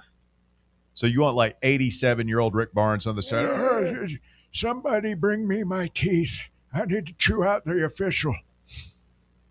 I'm for it. I want them to stay, man. I'm still coming down from that high last night. Bear hit the nail on the head. If we were healthier, I would be I'd be more ecstatic about Friday, but I'm very worried about that game. Of course, I was worried about the last two games, so what do I know? I'm just an idiot sports caller. It's the NCAA tournament. You worry about the games. The games themselves are oftentimes not fun to watch. Like you're just if you're a real fan and you're watching your team play in March Madness, your stomach is twisted in knots. It's unbearable at times. And then you win. If you win, you're immediately just like, okay, what's next? Who we got next? And if you lose, you're in a funk for a couple of days. Like you got to sleep it off. It's really not a great event when you stop and think about it. It does terrible things to people. Especially some of the teams we've had, like Grant and Aber when they got put out by Purdue. And no offense, Bob, that killed me. Like I was down and out it still hurts. It's just very demoralizing. But speaking of big tournament wins, friend of the show and fan of the show, Houston Fancher. Shout out to him. I was pulling for him. Glad he got that win. That's number one, Dirty. Here's the other thing, Bob. You didn't go to Purdue, Bob. I I don't know why people always say no offense. I mean, you're a Sycamore. Yeah, right? but I mean, I had family that was from the in area. Purdue, and He's an acknowledged Boilermaker fan. Yeah, I grew up a Purdue fan. I admit it. And then I moved here, and that's changed things. So I appreciate DR Vols saying that. What was that? There was something I was going to mention. Something about that game, him pulling for NC State. No, the game last night. Last night was one of the first games where I felt like I really did get on the roller coaster, because when we got up 8 or 9, I don't know how you guys felt. I was like, man, this is over. I felt like if we could get up a little, 15, if we over 10, I felt like there was a couple.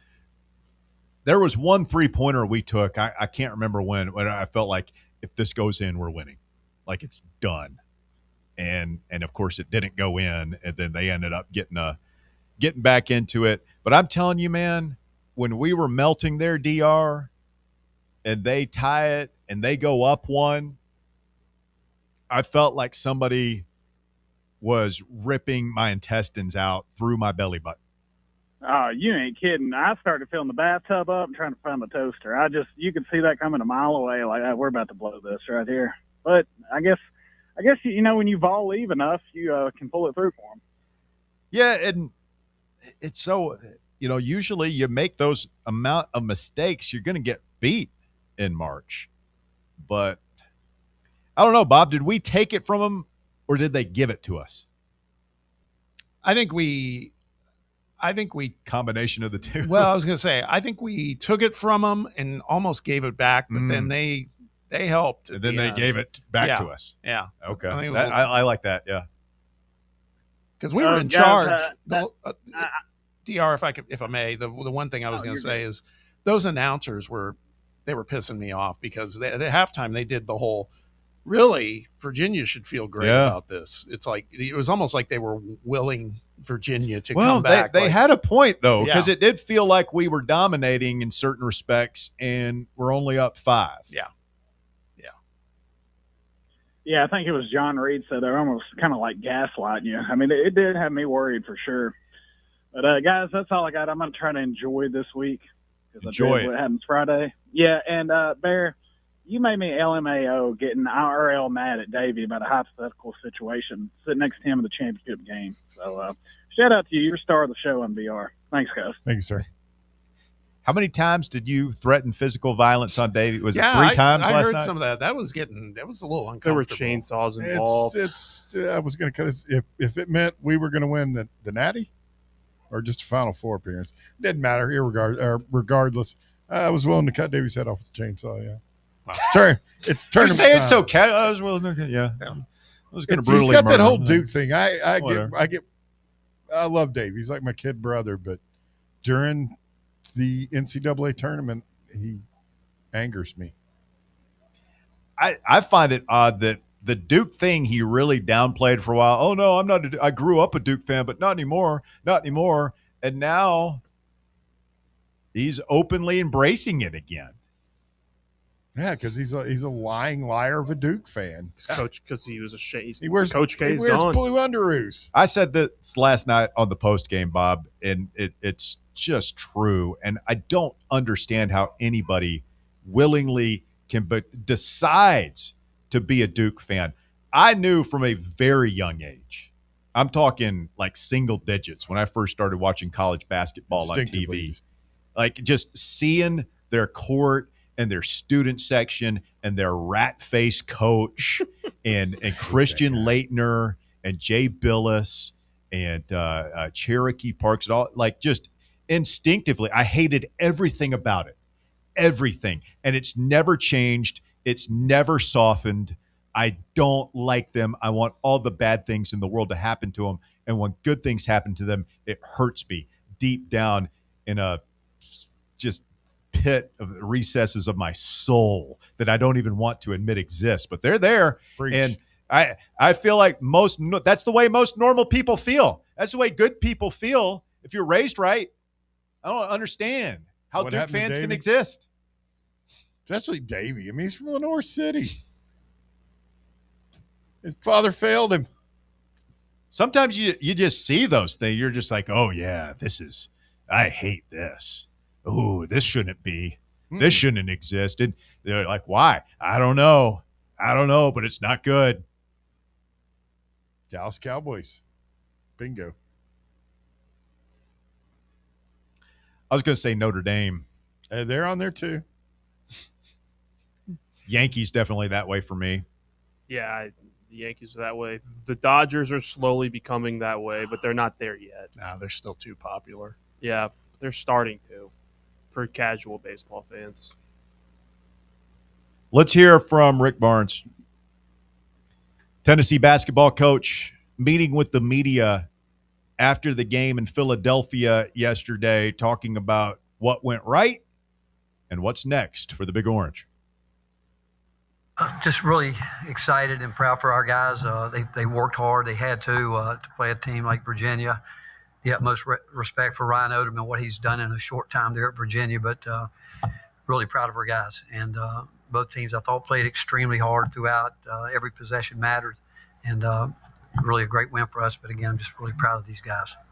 They thought through a lot of things that maybe we didn't have to, but they found a way to fight through it. Coach, what's the main thing you take away from your 2 games here in Philadelphia as you get ready to head to the Sweet 16? Well, again, I'm really proud of these guys. You know, we started the season with a lot of young guys, a lot of new guys. I think 11 new people on our team, and that's kind of where it is today, I guess, in college basketball. But they've worked hard for us from the get-go. Nate, it's been hard because he's worked so hard to come down the stretch and have the injury, and he certainly had a hard time the other night. But he moved better this morning. We saw that. And then I think he turned it twice. I know he first time he cut through the lane today. I saw it. He didn't do anything, but I just saw it on his face. And he's such a tough kid, and he fought through it today and really gave us, I thought, a big lift. But I thought some other guys, Jalen Carey, every one of these guys this year has had some chances to help us win games, and they have. But Jalen's minutes were big. We need JP to keep himself out of foul trouble. He's got to quit picking up the silly fouls. I mean, that changes us. But a big play of the game, and I give Coach Gandy credit for it because I wasn't happy at the time, but it worked out when Amari went in the game. That was a big defensive stop because we only had one timeout at the time, and I knew if we got to stop, we'd have to use it to get Nate. And I was in my back of my mind thinking we might need that one for to get it back, to get it in the way we were handling the pressure. But it worked out that we used it. But that was a big stop at that point in time. And then, Jacoby fouled there at half court. Those are the plays we've got to eliminate. And all this is going through my mind right now. I don't even know if I've answered your question, but we found a way. That's all okay. We found a way to get it done. And but these guys, they've worked hard for us all year, and they've worked hard competing against each other every day. And Bishop alluded to that. We normally have really high-level practices, and we believe that it helps us. And so, again, all the credit goes to those guys. Rick Barnes after the game yesterday in Philadelphia, and he said that he noticed on the very first play of the game, and Nate Ament cutting through the lane, that I was like, oh, no, he's feeling it. He's not 100%.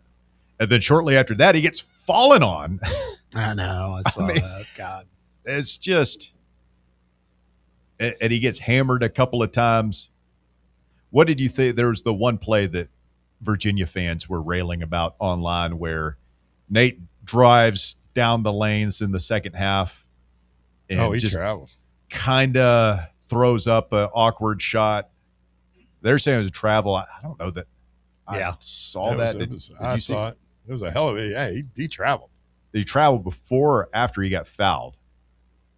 It's all like one big I think it was just thing. all – that's why the ref made the call. So I'm thinking that he's not going to travel if he doesn't get fouled. It just – it jumped out. It looked – I was like, that didn't – It wasn't the most graceful move, but, man, he takes a lot of hard fouls, makes a lot of free throws, and, again, I don't know. Again, not a doctor like Bear, but the high ankle sprain – do you re-aggravate it? Is he back to square one with it, or is he still in the healing process? How much better can he get in these 4 days off before the game on Friday? I think he probably would be in just a pain management situation now. from here on out. I would hope there's no way they're playing that kid if they thought that it could that it would do any kind of big time damage. You got to appreciate the heart, man. This day and age, this day and age, when guys are just pack it up at the slightest little thing. That's why, even though he'll only be here for 1 year, I think he may, out of all the one and done guys, he may end up being one of the fan favorites all time. When he blocks that shot at the rim and he's woofing a little bit, you can tell that's genuine emotion. That's a guy that wants to play and wants to win. He wants to play for the name on the front of his jersey. So, more breaking news this afternoon.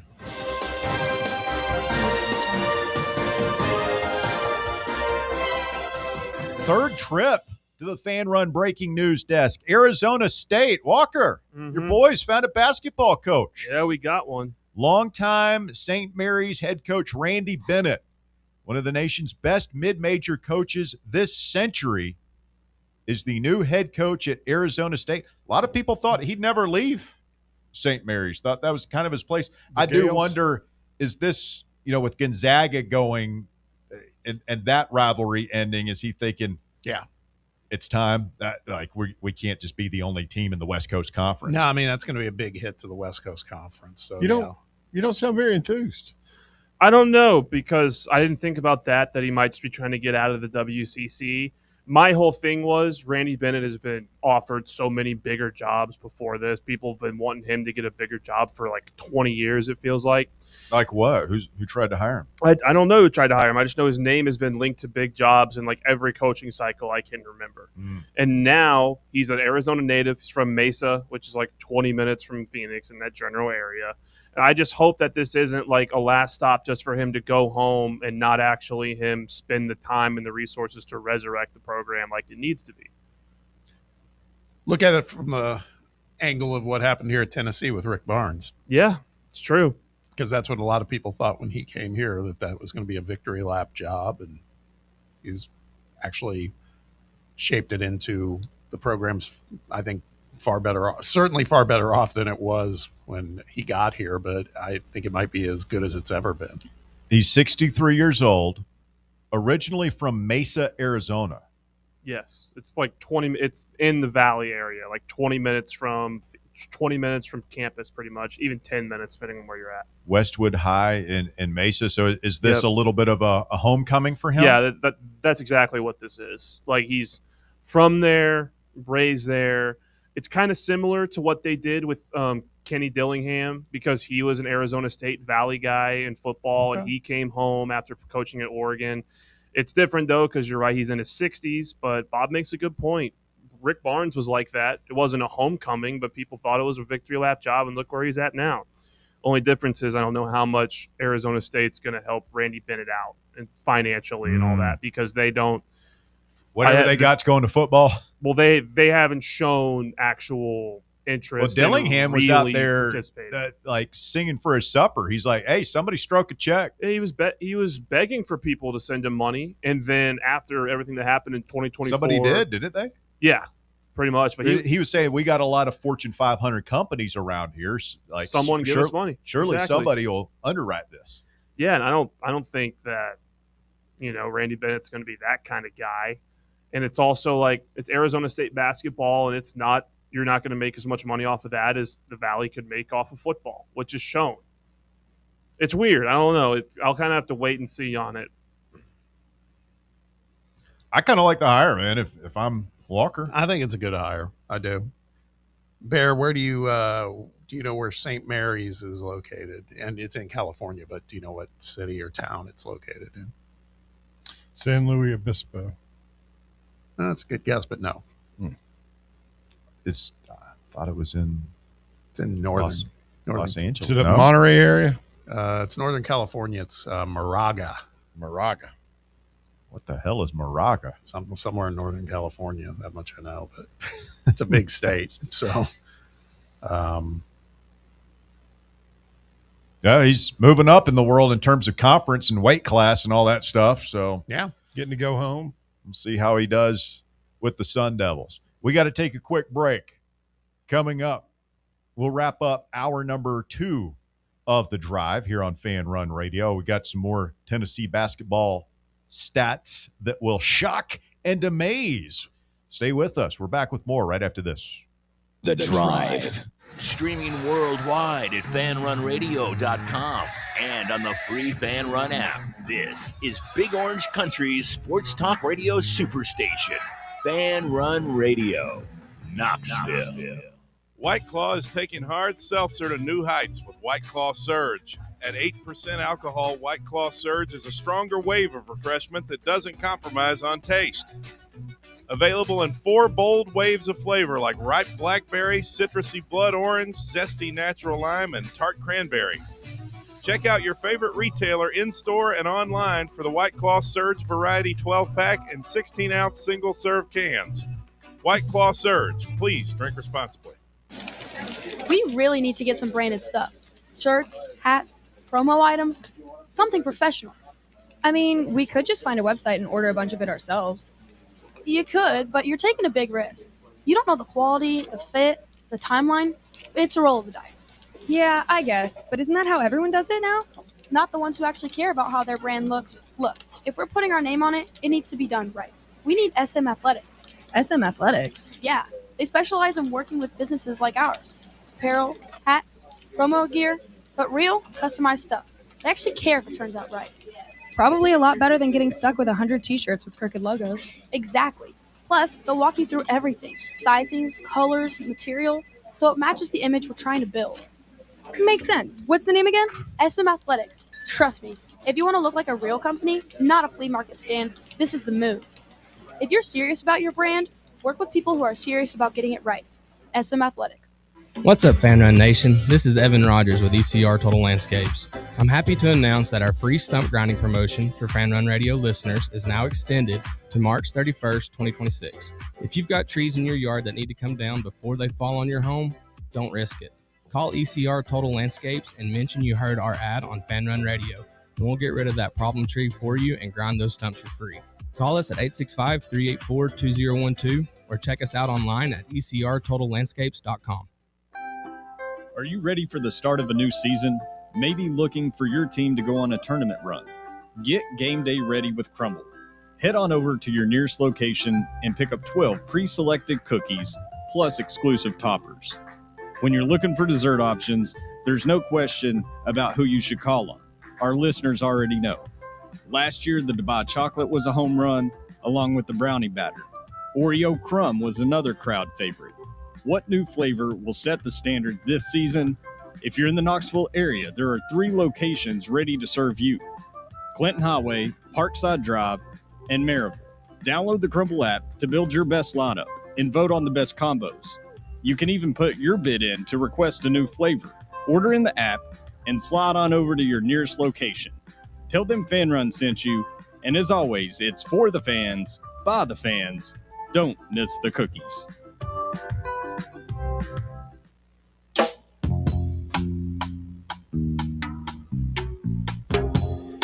Well. Look who's leading the way and king of the brackets from the station. Cody McClure, right? It's your boy. No. I don't see Cody on here. Did Cody enter king of the brackets? Oh, king of the our thing, the real deal. Yeah, the thing that we talk about on the show. Yes. Well, I mean, we got there's 2 groups. There's the Sponsored station event. group Yes. and the sponsored. I'm in 16th place, about a 10-way tie with a bunch of people. I'm tied with Roberto now. His perfect bracket is now tied with your boy. I'm in 135th place. My bracket, I'm 290th. My bracket stinks. Hardbody Harden and Jeremy 1969 are tied with 99.9% correct picks. How about that? It's good stuff. I'm like 54th. I got respectable. I got clipped yesterday because I had Kansas going deep. I had UCLA beating UConn. Those things came back to bite me. Florida bit everyone. But Yeah. I still have no clue why I picked Akron to go to the Sweet 16. Like, it's not something I would do. I got just screwed up. No, I did it too. I mean, I like the draw. I thought Alabama was going to be worse without Holloway, and they have not really missed a beat. I've got 3 of my Final Four teams still alive. At Florida. All of my Final Four teams alive, which gives me hope. Yeah, I got 3 of the 4. Got a big one. I got St. John's beating Duke this week, so that's a big one for me. I mean, the station one, the only person I really loathe, there's nobody outside of you that I'm pissed about being behind. You're pissed about being behind me? Oh yeah. Why? I don't like finishing second to you in any of these things. I mean, an intellect like this, my prognostication ability. Face only a mother could love. Oh, that's not. That was rude. I'm sorry. Personal appearance is not show fodder. Ben McKee on Twitter brings this stat. Tennessee, this is in regards to the matchup with Iowa State. Tennessee 1-9 all time against top 2 seeds in the NCAA tournament. Second lowest winning percentage by any team in a minimum of 10 games. So thanks, man. Not exactly tearing up, but before you go fashioning a noose, consider that Iowa State is 1-6 all time in the Sweet 16, which is the lowest winning percentage by any team that's made a minimum of 7 Sweet 16 games. Who is our one win over? That's a great question.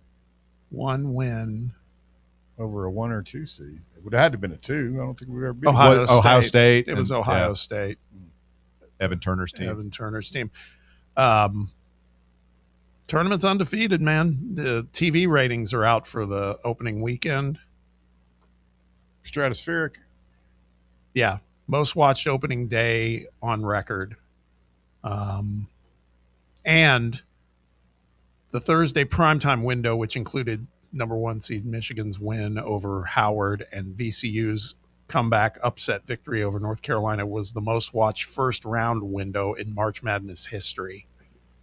Ooh, that UNC-VCU game was so good.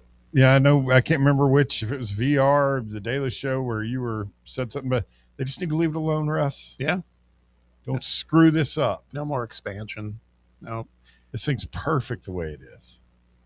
That I don't mind saying, I know it involved Vandy and them losing was a bonus, but that Vandy-Nebraska game might be one of the best basketball games I've ever watched. Oh, it was amazing. Period. I mean, that was incredible. Yeah. I couldn't believe I've watched so far. My favorite. Buck 2269 says, "Too bad McCoy didn't have this heart." I think is that a shot at Jermod McCoy as compared to Nate Ament? Probably. I mean, that's apples and oranges. I mean, Jermod McCoy blew his ACL out. There's a difference between spraining your ankle and recovering from a. I can't go there with you guys. I think you're being. I was saying, Nate Ament's got a lot to play. Nate Ament's going to be a higher draft pick in the NBA draft than Jermod McCoy's going to be in the NFL draft, and Nate Ament's out there laying it on the line right now. Yeah, he is. There's still a huge difference between playing basketball with a sprained ankle and going out there on a surgically repaired ACL. If you want to shill for Jermod McCoy, you go ahead. I'll follow Nate Ament to the gates of hell. I don't think it's an either-or proposition. Yeah. Oh, you mentioned Ben McKee. Did you see Ben McKee? He was getting a lot of FaceTime there. Ton of camera time yesterday. He was purple shirt. Yeah, he was in the background of that technical. Yeah, he was right there. He had the best. They should have just gone and asked Ben.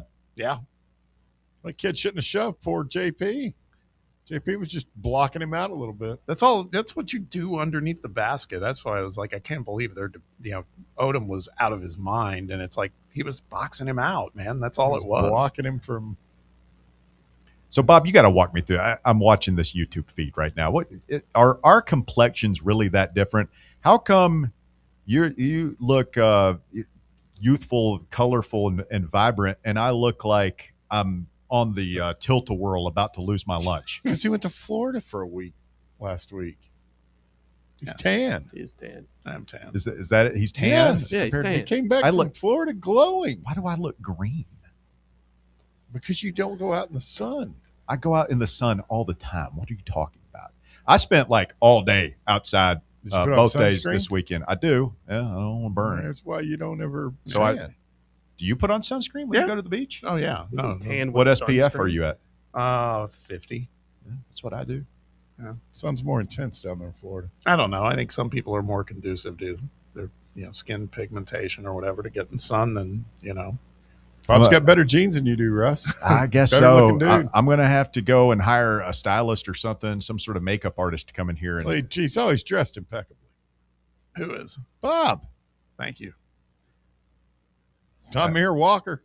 Promise you that. Russ would fit in London. You guys look like some of the folks I see at Walmart at 10 p.m. at night. Stay with us. The drive continues. It's Fan Run Radio. Hour number 3 coming up. The Drive. Fan Run Radio, the flagship station for Tennessee fans. This ain't no wishy-washy, limp-wristed, kale-eating, half-ass sports radio station. We're your in-your-face, truth-telling, say it loud, flag-waving, face-painting, hardcore, bring the noise, causing a ruckus, don't give a damn sports station. Sports talk that doesn't just hang up and listen. For the fans. This is Fan Run Radio. Get some. Hey Knoxville, Surfside iced tea and vodka made with real brewed tea is only 100 calories, 2 grams of sugar with no bubbles and no troubles. That's right, 0 carbonation, so it's easy to sip and enjoy. Headed to a game day or party at a friend's house? Bring an iced tea or lemonade variety pack from Surfside or try their green tea and new raspberry tea vodka. Find the can with the sunset stripes this season. Surfside iced tea and vodka, sold at bars, restaurants, and stores near you. Surfside iced tea and vodka, sunshine in a can. Must be 21 or older. Enjoy responsibly. Citizens National Bank. Experience the thrill of traveling with C&B's exclusive travel program. Customers age 50 and above with a Plus Perks checking account can participate, ensuring a safe and delightful travel adventure. Take a day trip or an overnight trip. Travel domestic or international. C&B is always on the go. Citizens National Bank. Banking never felt so good. Member FDIC. At Knoxville Insurance Group, they understand the challenges many consumers face when searching for insurance coverage. That's why whether it's for you, your family, or your business, they create a coverage plan specifically for your unique needs. Knoxville Insurance Group is an independent firm, which means they aren't beholden to just one insurance company. They search multiple companies acting as your negotiator to find you the best possible policy and price.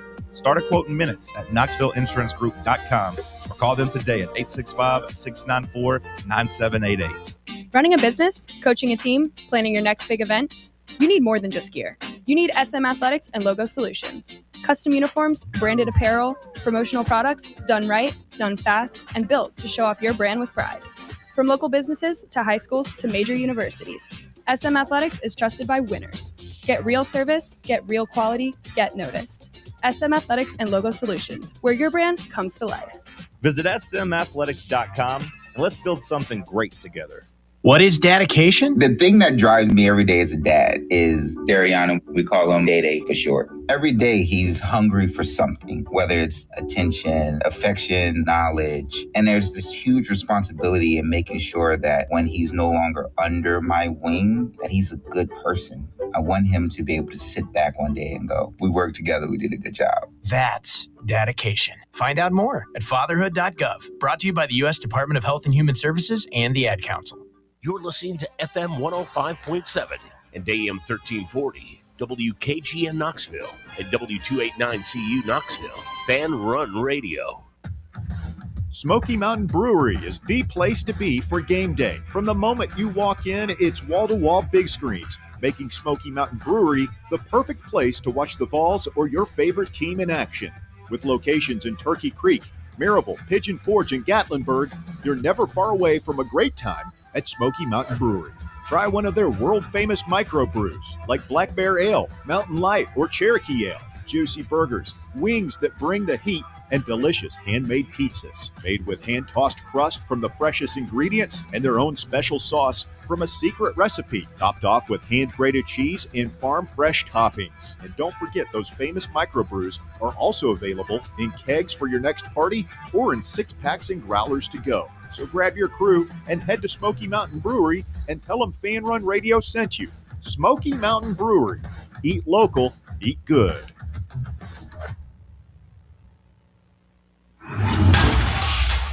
It's time for the Drive's Top 5 at 5. Quitting time on your Monday, 5 o'clock here on Fan Run Radio. Russell, Bob, and Bear back with you. And time for the Top 5 at 5, brought to you this afternoon by Matlock Tire and Auto Service. Walker Smith, what do you got? At number 1, Tennessee basketball has advanced to the Sweet 16 for the 4th straight year after a tough win over Virginia last night. The Vols will face the number 2 seeded Iowa State in Chicago, with the game set to tip off at a late 10 p.m. Eastern Time. Somebody asked me on the live chat if who the start time would benefit more. I don't think that matters. I think what will matter more is Iowa State and Michigan are going to own that arena. They're going to bring so many friggin' fans because it's geographically closer. Will our people travel? I don't know. We've shown up in spots before. Man, it's pretty. We travel well. How far is Ames to Chicago? It's not that far. I mean, it's one state over. I mean, it's one state over from Wisconsin. So, were you at the Purdue game in Detroit? No, John Reed was. He said that the Tennessee turnout was meager. Yeah, I mean that stuff can have an impact. Yeah. Shout out to Nebraska fans, by the way. Oh yeah, that was awesome. That was pretty cool. They broke the record for that arena that had a Game 7 of the NBA Finals last year. Where is that Sweet 16? Where's their game with Iowa? It's in Houston. They're in the South region. So Houston's basically got de facto home game. Yes, they do. Good for them. From here to Chicago is about an 8-hour drive. Yeah, I don't know how many Tennessee fans will go up there. Well, I mean, Chicago, you can fly direct. Yeah. I mean, right, the Cubs are in town. Opening week, man. Yeah. It'll be the second day of opening. I mean, can you imagine a better weekend? They go into Chicago, watching the Vols win in the Sweet 16, spending the Saturday in between at Wrigley, and then going back to United Center to watch the Vols go to the first Final Four in school history. Would be special. That would be brutal if we're playing Michigan, basically a road game. Yeah. Just win. You got to get there first. Just beat Iowa State. Right. Got to get there first. At number 2, Tennessee baseball rebounded after a Friday loss to take the weekend series over Missouri with wins on Saturday and Sunday. This breaks a 6-game conference series losing streak dating back to last season, and the Vols are now ranked between number 20 and number 21 in the national polls. Up next, Tennessee will play USC Upstate on, I think it's UNC Upstate on Tuesday. Is it USC? Okay, I wrote it down. USC Upstate on Tuesday night. Before a 3-game set against Vanderbilt. The Vandy Boys. Vandy Boys. Not your dad's Vanderbilt. I saw where did LSU get swept? No, but They lost the series. they're on the struggle bus. Yeah, they're just like they're not hitting. I'm telling you, you argued with me. I think they're more on the struggle bus than we are. Well, we can break it. We can circle back to it. Talk about what we're gonna do with our Friday night starter. They lost at Vandy. Who did they play this weekend? I'm trying to remember. It's hard to remember all these series when you got 16 darn teams in the league. But yeah, they're not great. I mean, we're not great, but both Tennessee and LSU have enough talent that they could be great if they would start hitting. Yeah. We'll see if that happens. By the way, as my guy Brett the Hulk Hollander points out, with today's win over the Pirates, my Atlanta Braves have clinched the 2026 Grapefruit League Championship. Hang the damn banner. Hang the banner. Spring training champions. Hang the banner. It's about all you got to cheer for this champions year, buddy. of the Grapefruit League. That's right. No, he's got Ronald Acuna's That's Venezuela WBC Yep. championship to root for. He doesn't root for A Venezuela. lot of championship Ronald mojo Acuna. in Atlanta this year. Could be the year. Put it in your pipe and smoke it. Probably I mean, not. more than your fart noise, this may be the most obnoxious bit you do. What, being a Braves What? fan? No. Can't hear you. Chop's playing. Go ahead, Walker. At number 3. Just kidding. Stop for a minute. All right. Chop's playing. Now you can go. All right. At number 3, Tennessee football is a third of the way through its spring practice with its eyes narrowing in on the annual orange and white game. UT announced today that the game will be held on April 11th and will begin at 2 p.m. Eastern Time inside Neyland Stadium, with gates opening at 1 p.m. Well, I know we're on a basketball run here, and that has something to do with it, but just zero buzz around spring practice. Well, he never lets anything. There's no news ever. Is it this way at other schools too? I don't think it's to this level. I really feel for all the beat guys. So Shump, Sylvia. Did they have Bob's practice guys. today? Like, I don't even know. It's not. Yeah, first one in full pads was today. Our first padded I practice. saw a picture on Twitter from their official account, but I hope that the boys are having fun. I'm wondering if this will be the year that Hypo will answer an Adam Sparks question directly. Wouldn't hold your breath. At number 4, the Lady Vols is set to lose another player to the transfer portal today. Alyssa Latham joins joins Denia Prawl entering the transfer portal today. Dropping like flies. Go and get. Latham was in her second year with the Tennessee program and will have one season of eligibility remaining. She played 27 games in the past season and started 16. In that span, the forward averaged about 5 points a game on 53.9% shooting from the field. That's a bummer because she was one of the, seems like kind of a stabilizer. She seemed like she could be one of the leaders. So this is not a go and get so much as a please don't go. Yeah, she was very quiet, just kind of tended to her business. And I wonder if looking back on it, if Ruby was Kim's enforcer. Obviously, she's Enforcer of what? Make Team everybody discipline, rules, stay in line, kicking that ass. I'm not cussing out the head coach. One of the Lady Vols, spouted off to Kim like we've heard. If Ruby had been there, man, there might have been hands thrown right there. And she did kick down a couple of doors. She did do that. And at number 5, a British tech company dropped a stuffed animal from the Earth's the Earth's stratosphere, and are hoping they broke a world record.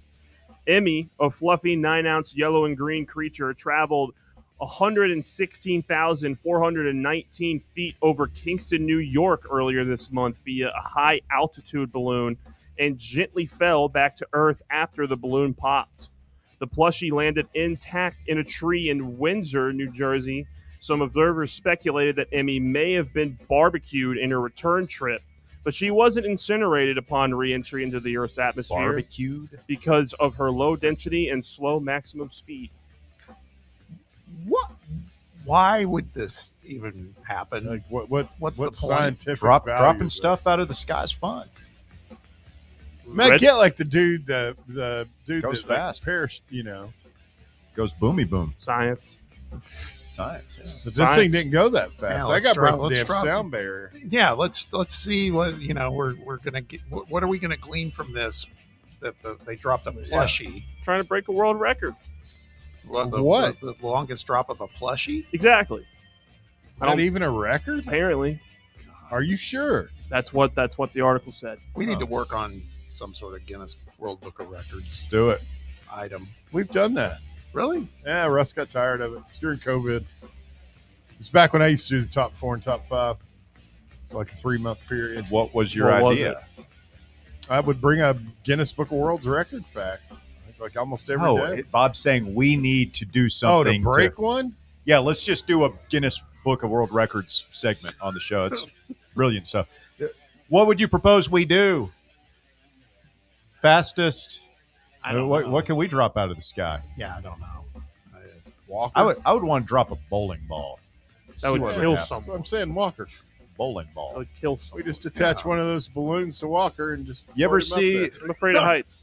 You ever see those videos where a guy will like drop a basketball down the Hoover Dam or something, and it'll go whoosh, like go out. Yeah. But that is actually there's some physics thing the way with some of that stuff those guys do. Yeah, it's called gravity. No, you dumbass. What the hell? Such a jerk. Oh, You just said you wanted to drop me from the stratosphere. Yeah, easy. You wanted to drop me from the stratosphere. Yeah, I think it would be hysterically funny. I'm going to give you a That's parachute. mean. That's and a maybe mean an thing to oxygen say. bottle. But what he Maybe? does, he acts ugly and then doesn't like it when people, when you get called on your stuff, man. You just Isn't that exactly what's happening to you right now? No, I'm freely admitting, yes, I did. I think it would be fun. Thank you, Walker. That is the Top 5 at 5. It's brought to you by Matlock Tire and Auto Service, where we'll be on Wednesday. It's all part of their annual spring tire sale. Check out Matlock online, matlocktire.com. Tell them your friends right here at Fan Run Radio, easy for me to say, sent you. And come out and see us on Wednesday. It'll be your first chance to pick up free Smokies tickets from Fan Run. Yeah, their annual spring tire sale. Get $70 instant rebate or an $80 online rebate on any set of 4 Michelin or BF Goodrich tires. All tires will be heavily discounted this week only, plus discounts on oil services and alignments. If you've got some car service that needs to get done, you want to schedule online now. MatlockTireService.com. That's MatlockTireService.com. And we will be out at the Farragut location, Kingston Pike and Farragut, over there near Gold's Gym on Wednesday, right here on Fan Run Radio. So what happened to this plane in LaGuardia today? Like, Have you not seen the video? I mean, is it taking off or landing? I think it was landing. Have you seen this, Bob? No, I mean I saw the story about it, but I didn't see the actual event videos. happen. I mean, it's god awful. They were terror-assing down a runway, or they're moving. The plane was moving. It's like 105 miles. It was going about 105. T-boned a fire truck. Flipped the truck. It just smashed the whole car. The pilots are dead. They got squashed. A great jam. I gotta see this. What? But it knocked it because you know how big those airport fire trucks are. It knocked that damn thing for a loop. Yeah, it was a mess. I just saw it. Wow. Shut down LaGuardia Airport. They're already air travel's already a disaster this week. Oh, Walker doesn't think he's gonna have any trouble this weekend. No, I'm just gonna plan for it. Where are you going, Walker? Vegas. Oh yeah, nothing should go wrong. There's no ICE agents out there right now. We're not going. Atlanta and Denver, I saw, were really bad. Yeah. Stay away from Atlanta. Well, I mean, here's the way I look at it. If you're connecting in Atlanta, you're fine. It's a little better as long as you don't have to go through if you're doing your TSA from here. Then, I am. Yeah. Now Vegas will be another story. On your way back. Yeah, on your way back. We'll get there super early. And as we all know, the flight back from Las Vegas is always really pleasant anyway. Oh yeah. Yeah, you feel great energy. And, never been to Vegas. Hey, let me find it. I don't want to commit to it, but apparently, from Zach Hutton 2349 on the live chat, he said AI News is back at it. It's a piece about Jacoby Gillespie consoling Tyler Tanner after Vanderbilt was eliminated. Oh, were they in Philly too? No. Where were they playing? They were playing in I don't know where they were playing. Well, they played Nebraska, so that was Oklahoma City. They played in Oklahoma City. Apparently, Nate did the same thing for some kid from Virginia. He wouldn't even go celebrate with Tennessee. He was too busy. Well, that actually makes sense. They're at the same place, but Jacoby's hopping a plane, going to Oklahoma City to watch his good friend Tyler Tanner play. And then he's gonna console him afterwards. He's given us a couple excerpts, so we don't have to search for it. And it says, "When the clock hit 0 and my world completely collapsed." So this must be from the perspective of Tyler Tanner. Oh man! By the way, he's staying. It sounds like for his junior year. Oh, that's so great. Not great. Good for them. When the clock hit zeros and my world completely collapsed, Jacoby didn't see a rival he had just eliminated. They didn't play each other. That's weird. He saw a brother who was hurting. He walked away from the biggest celebration of his life to pull me up from the floor. That goes way beyond a basketball game. That's the kind of grace that reminds you of why we play. I mean, beautiful. How about Jacoby wins a game, gets on a plane, and goes back in time to Oklahoma City to go console Tyler Tanner? He's a shapeshifter. Jacoby's not even he's not only a clutch is there basketball anything player. he sings? Yeah. He hoops. He consoles. He's a shapeshifter, apparently, because he can go back in time. Maybe he turns into other creatures. The national anthem is most incredible. Yeah. Who would have known he was a good tenor? Yeah. He can absolutely bring it. Hey. All right. It was an incredible weekend of college basketball. We have broken down Tennessee's win over Virginia to levels that can only be described as beyond scientific. Coming up, it's Bob's basketball breakdown. We'll go inside the numbers, inside the matchups, inside the big dance when we continue. More Fan Run Radio coming up. The Drive. Can't get enough Fan Run Radio? Be sure to like and subscribe to our YouTube channel by searching for Fan Run Sports. Vol fans, reimagine your home at Broadway Carpets and Flooring for any remodeling or building needs. With a variety of carpets, rugs, hardwood, vinyl, and stone, Broadway has all the flooring and installation options you're looking for, including pet-resistant products like Pet Perfect Carpet from Shaw Floors. Visit their showroom in downtown Knoxville or the location in West Knoxville located on Kingston Pike near Pellissippi Parkway today. Have you ever found yourself wishing your clothes looked brand new again? Whether it's your favorite suit, that little black dress, or your comfy winter coat, Crown Cleaners can make it happen. From stubborn stains to delicate fabrics, the expert team at Crown Cleaners uses the latest cleaning technology to ensure your clothes come back looking and feeling fresh. Visit one of their 2 area locations, Kingston Pike on Bearden Hill or South North Shore Drive near Dunkin' Donuts. Online at crowncleaners.com. Crown Cleaners, a tradition of excellence. Hey, Vols fans, Cody Brown here. I grew up right here in Tennessee and know what it means when someone says, I've got your back. That's why you can trust Farm Bureau Insurance of Tennessee. Whether it's your home, your vehicle, your family's future, or the business you built from the ground up, we will show up for all of your insurance needs. We are Tennesseans who understand what matters, which is doing right by you. Insurance is not all about just paperwork and policies, but it's about the people we insure every day. So if you want insurance that hits home, give me a call at 865-992-3871. Go Vols. Welcome to Axle Logistics, where excellence isn't just a goal, it's an energy.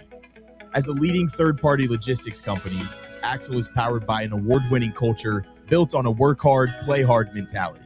Here, the drive for success is contagious and hard work never goes unnoticed. Whether you're just starting out or looking to level up, Axle Logistics is the place to launch your career. Join us and take your ambition to the stars. To learn more, visit axlelogistics.com. Attention local businesses. Are you looking for a powerful way to reach your customers? Want to get your message heard by thousands right here in our community? Then it's time to advertise on Fan Run Radio. Radio advertising works. It's affordable, effective, and gets results fast. Whether you run a restaurant, a retail shop, or a service-based business, we'll help you craft the perfect message to bring in more customers. With listeners tuning in every day, your business will stay top of mind. And the best part is, it's easier than ever to get started right now. Don't wait. Boost your brand and grow your business today. Email me at russell@fanrunsportsgroup.com or just DM me on Facebook or Twitter to learn more. We got a lot of nice girls.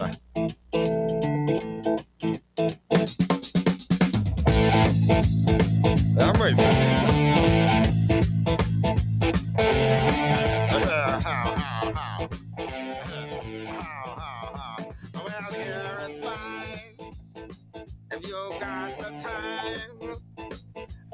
Fan Run Radio, the drive continues. Somebody in the text box advising me to do the manly thing and go to a tanning salon. No. Yeah, that's not the man. That's the go ahead. Dumbest ass thing I've ever heard in my life. Those are cancer machines. I'm gonna put, are they really more cancer machines than the sun? Oh, I don't know. It wouldn't surprise me. About a spray tan. I mean, you're getting it's super concentrated. It's a light coat of a spray tan. Get some spray tan. Where do you even go to get a spray tan? Do they sell that in stores, like in a can? No, I think you go someplace. Like spray on deodorant. Like a you salon come or in here something? in my face, like, orange? close my eyes, right in my face. Like salon maybe or something like that. I don't know. Where do you go? They do Why that don't at you just get a Gamboozles? makeup person? There are right? places that just specify in like spray tans and all that type of stuff. How does is it as like paint they put on you? Basically, yeah. Yeah. How long does it stay on? I don't know. Pretty decent amount. If you don't put too much on, then you shower after. It looks great. I don't think it really does, though. Does it? I mean, if you put too much on, you'll look orange. But don't look too. Don't put too much on. I'll look like that gal George was dating in Seinfeld. Too much keratin. I can't be looking like Oscar the Grouch here. He's sitting next to Bob's youthful exuberant glow. Go to Florida. There's plenty of remedies for this. Easily accessible remedies. Yeah, you just take care of yourself, man. That's all you do. Talk to RB, see if you can get a makeup person in here for you before you go on air every day. Yeah, that'll happen. I'll be right there, boys. I'm in makeup.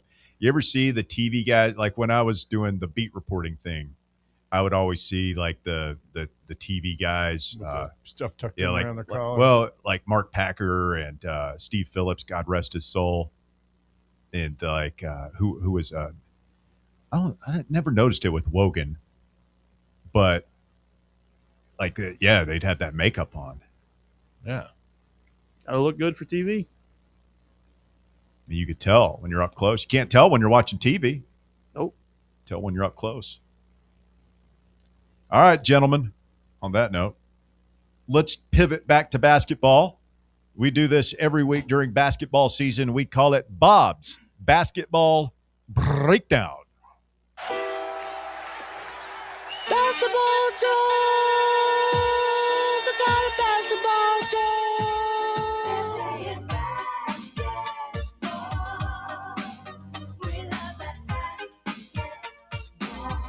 It's time for Bob's Basketball Breakdown with Bobby Hoops, Bobby Buckets, Round Ball Bob, Old Bobby Blacktop, Basket Bob, Round Ball Robert.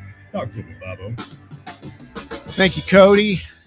Yes, sir. We are in the highest of the high season in college hoops that we call March Madness.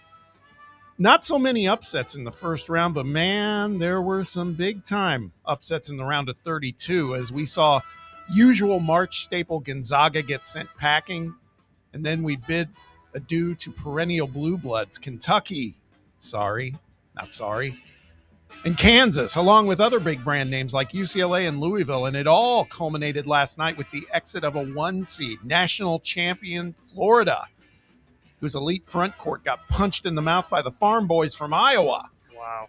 Put it all together, and we are left with a Sweet 16 that is still loaded with great teams and a few who aren't quite ready for the clock to strike midnight on their season, including our own Tennessee Vols. So let's set up the week ahead for you all as we descend on the most wonderful time of the year. And it all makes me so happy that I need to let it out Sturl style. And by the way, Sturl is just... Could you just let it rest for 1 week? No. There's breaking news. He is the There's recipient. no breaking news. He's the recipient of an honorary resolution. This really has just been consideration of the resolution, and it was approved for the Commission of this Mayor Kane, County Commission of Tennessee, honoring Sturl of Pearl Hinton. Sturl Day. For his dedication to the community, his passionate leadership, and his volunteer spirit. To that I say, let's go! No one more deserving. Congratulations, Sturl. The Sweet 16 is set, and man, like it or not, the Big Ten is on a heater. We talked about this earlier. 6 of the final 16 spots are occupied by Big Ten teams. The SEC is next with 4 teams remaining, followed by the Big 12 with 3 teams remaining, but they're damn good teams. And the Big East has 2, and the ACC has Duke. Just Duke. 1 team. Duke. But let's break down the regions and what we're going to keep an eye on. We will start with the Midwest region where our guys are going to be playing. Chicago. Are we the lowest seeded team still in? Texas is 11. Texas. Oh, yeah. We'll be going to Chicago, the destination, the home of Rush Street, the Italian beef sandwich, the Cubs, and a strong quartet of college hoopers, including the national champion pick of many, including moi. That team would be the Michigan Wolverines, a squad that has set up shop in the top 3 of the national rankings for literally the entire season. Dusty May's 1 seed gets to match up with the nation's feel-good team and that highly likable coach as Nate Oates and the Alabama Crimson Tide roll into the Windy City. Big Friday night till. Now, in most instances, I'd root for Michigan as their brand of basketball is undeniably entertaining to watch, but in this case, I find myself rooting for Alabama. Oh, my God. Well, Bama Bob. With good reason, because Tennessee's in Chicago, too. I think we'd stand a much better chance. We're going to be... I hear you. You make perfect sense. You're absolutely 110% right. I can't do it. Me either, Bob. I can't do it. Scared? I would... If they're playing the Taliban, I'd watch that game with a turban on. Hear me out. Hear me out. Me too. Tennessee's in Chicago, obviously. They're going to be button heads in the nightcap at 10 p.m. with 2-seed Iowa State. Now, if, and that's a big if, the Vols can shut down the Cyclones, to me, it goes without saying, we would rather face that morally bankrupt team, Alabama, than Michigan's super team in a game to send a winner to the Final Four. I mean, I don't know if we would rather. It would be, on paper, an easier game against a team we have beaten already this year. I will just leave this for you, Bob. It would be I can't think of a worse thing imaginable than losing to Alabama in an Elite Eight and watching them go to the Final Four. Like, I would rather, if we're going to lose, which I know this is loser talk, but like I've lost to Michigan basketball. Like I can deal with that. I don't think I can deal with losing to Alabama in an Elite Eight. I think I would have to, that might do it. I might have to just leave and wander the earth Kung Fu style, and you never hear from me again. I'm just saying the chances of us beating Michigan seem very, very meager to me. Alabama, we could beat them. So I don't know. I'd rather roll the dice. You get that far, why not try? Now, that said, Vol Nation, and we said this earlier too, they need to get to Chicago this week stat as Iowa State and Michigan's fan base. We know they're going to be there in full force. Ames is only 5.5 hours away from Chicago. Ann Arbor's even closer. Got to take care of that. But there's more basketball on Friday night.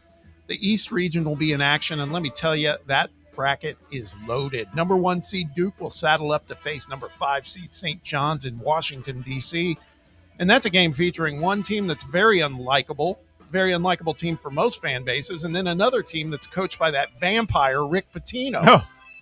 Take your pick on who you root for in this or against in this true must-hate watch TV matchup. Oh, that's no question. No question of rooting against Duke. Yeah.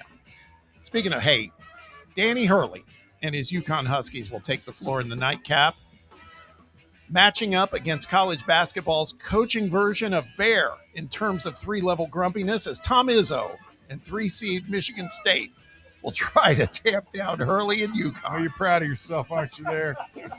I've been loyal to you since you joined the show. You're like all the rest of the haters, Baskerville. I love you, Bear. Hurley and UConn survived the douchebag bowl with Mick Cronin and UCLA last night, but this will be a very, very different kind of battle. Oh, yeah. To take a film analogy, there will be blood. Seriously, both of these. I've abandoned my child. I drink your milkshake. Bastard from a basket. I think both games in the East, drag it up. They're going to be fantastic. Set them up.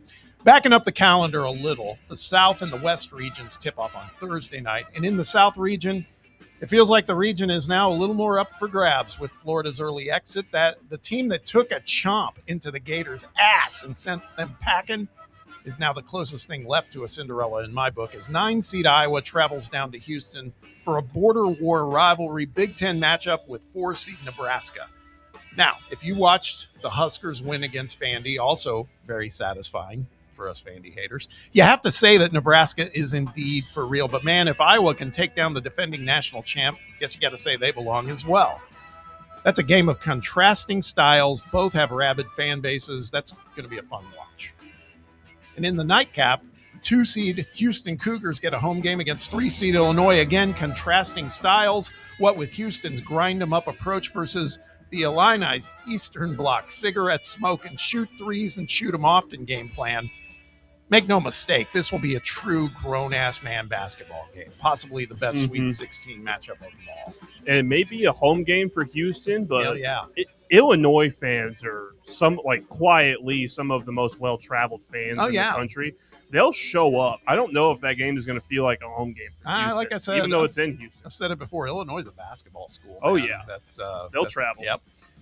And then there's the West Regional, which has another underdog story brewing, happening in the first game of the weekend on Thursday night in San Jose, which is stupid, by the way. They're playing the first game of all this in San Jose at like 4:30 p.m. Pacific time. It's an outrage. Makes no sense.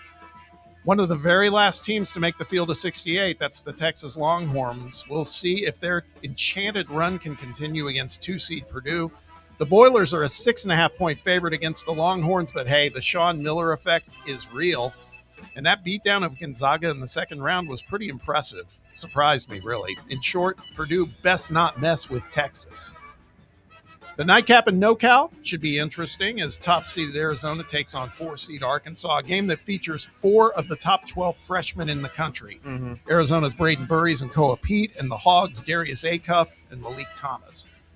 The Wildcats, 7.5-point favorite, but this one should be a fireworks show offensively. As we know, Cal's teams like to run. They are the second highest scoring team in the country.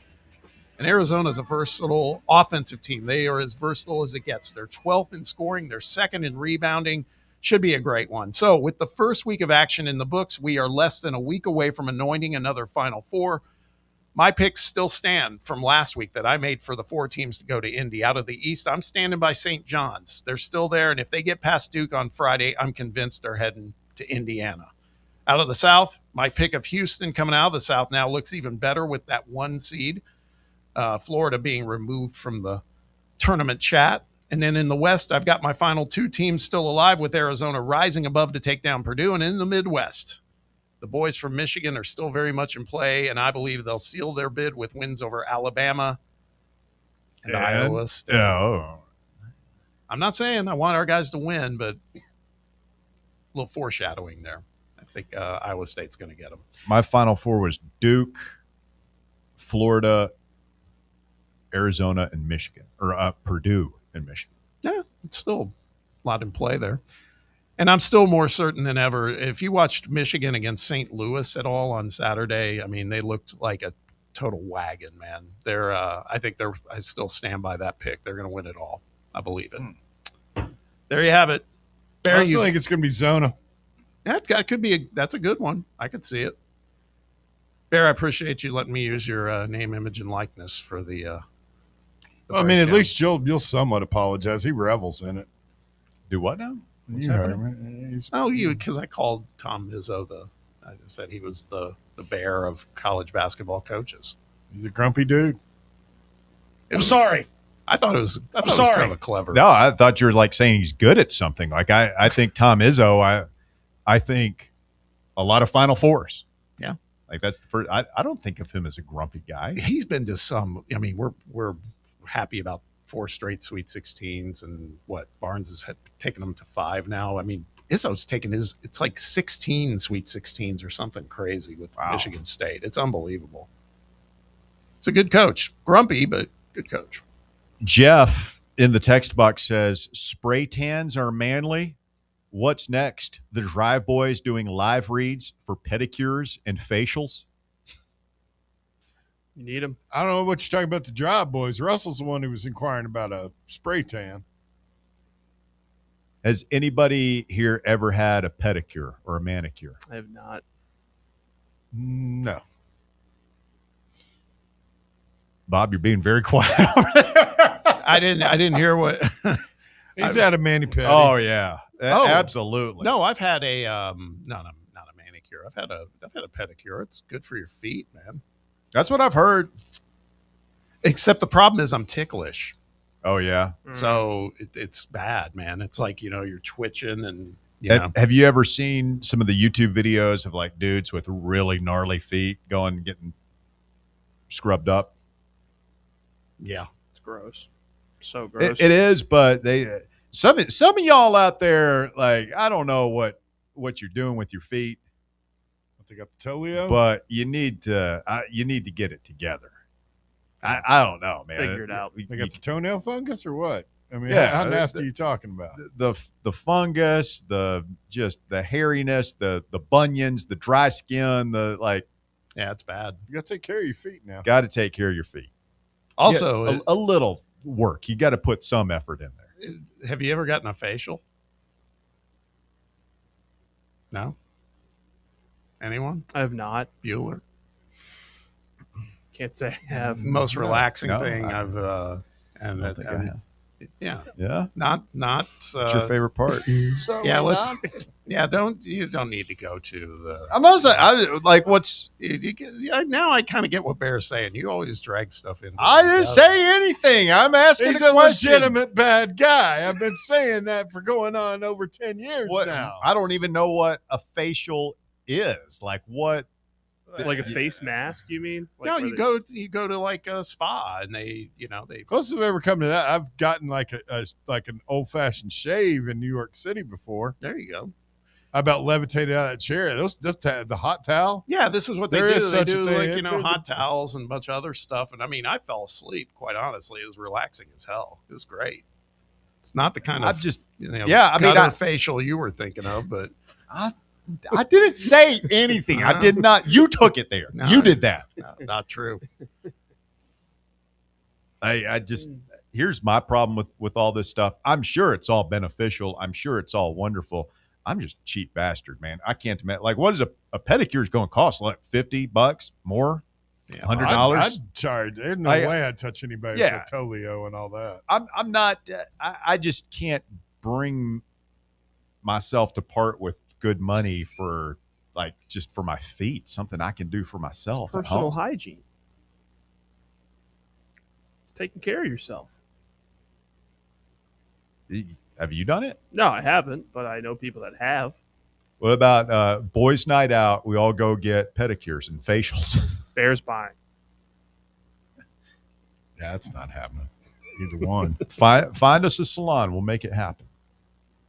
865-966-3435. Your phone number to get on the show this afternoon. Some of y'all are ate up with the dumbass. Some of these responses we're getting. Pretty good. Pretty good. Are you looking at like from Bockwinkel?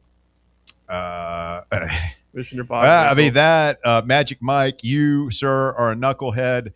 Big Dog West Tennessee says, please, not in the face. Yeah. Beach Bum Tennessee says a hot towel is next level. That hot towel, man. Yeah. When they lean you back. Unless it's just, I've had, like I said, the one, it was like dipped in lava. I don't think there's anything as too hot a towel. I came pretty close. Burn you. When I go to my haircut place, they put that on there. I'm like, no, man, don't bring me up. Just let me stay. When the towel goes cold, then bring me up and we'll do the haircut. Yeah, that hot towel. Whew. Special. That's special. That's the best part of my month, man. I get that hot towel put on me. Do you want the hot towel, sir? Yeah.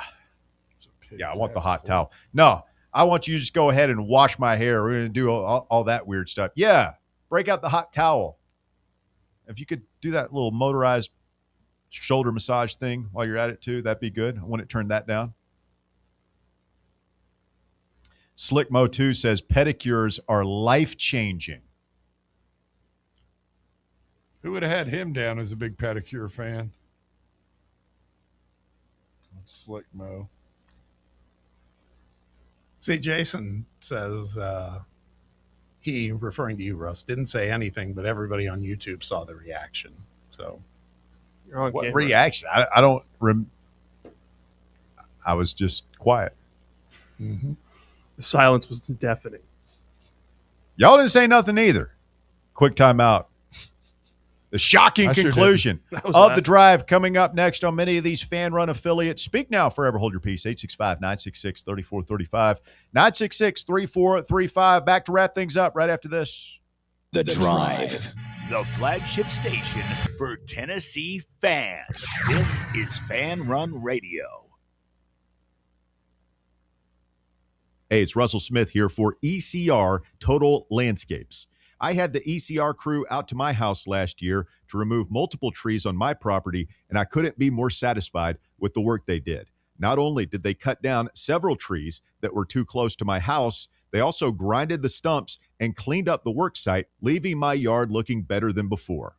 Take it from me, if you've got a dangerous, overgrown, or storm-damaged tree that's threatening your home, your car, or your family, don't risk it. Do what I did. Call ECR Total Landscapes for a free estimate. Tell them Fan Run Radio sent you. 865-384-2012. That's 865-384-2012. Your local tree cutting experts. These guys get the job done. Check out their website, ecrtotallandscapes.com. What kind of day is it? It's a White Claw day. Grab a pack, grab your friends. Everything else in life can wait. Your friends shouldn't. Let's go. White Claw. Grab life by the claw. Please drink responsibly. Hard seltzer with flavors. White Claw Seltzer Works, Chicago, Illinois. Where are the best ribs in the Volunteer State? Rickard Ridge. Who has the best barbecue catering packages in East Tennessee? Rickard Ridge. And where is the most beautiful setting to enjoy a meal with family and friends? Rickard Ridge. Rickard Ridge Barbecue. Just a quick ride up I-75, take exit 134, hang a right, and Rickard Ridge is on your left, just inside Cove Lake State Park. Hi, I'm Dr. Jacob Wolko. Here at Knoxville Smiles, every smile is unique and every smile has a story. We would love to get to know you and help you smile brighter with confidence. If you've been looking for a dental home that treats you like more than just a set of teeth, we would love to welcome you to the family. Please give us a call at 865-539-1776 or visit us at knoxvillesmiles.com. Smile brighter with Knoxville Smiles. Located in Knoxville's historic Old City, Barley's offers great food, live music, the best draft beer selection in town, and now your new favorite place to watch sports. Their indoor projector is perfect for any weather, and they've revamped their upstairs area with more TVs to take in all of the action. Their menu features hand-battered chicken tenders, juicy burgers, fresh salads, and the tastiest pizza in Knoxville. You can enjoy their happy hour drink specials daily from open until 6 p.m. Barley's Tap Room and Pizzeria.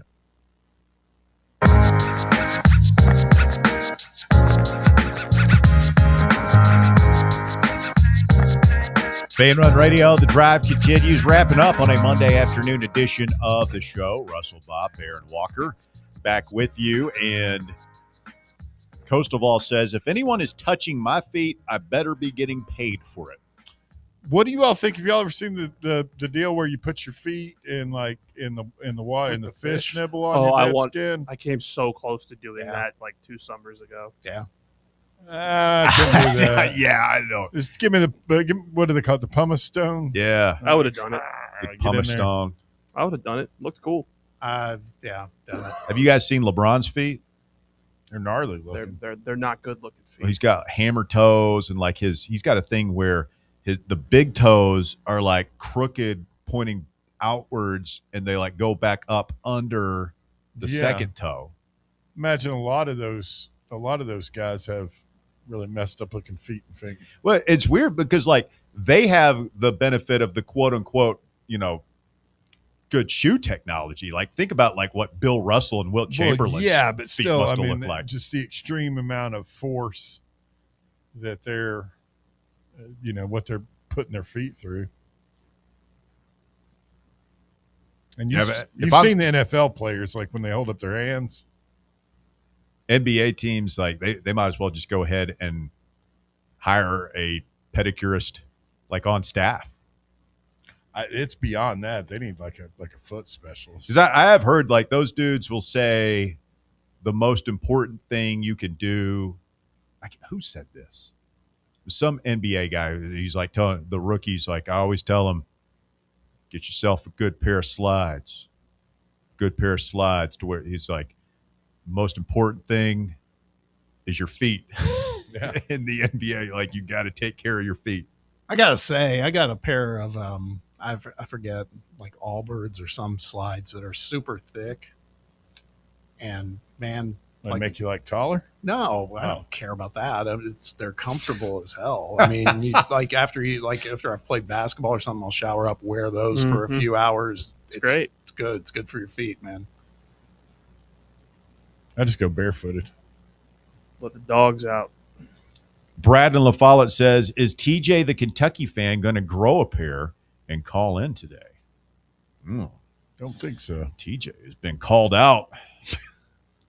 Let him be sorry. That's tough. I wanted him, man. I wanted another shot. I don't know if I want a shot at Alabama, but I could have taken another shot at Kentucky this week.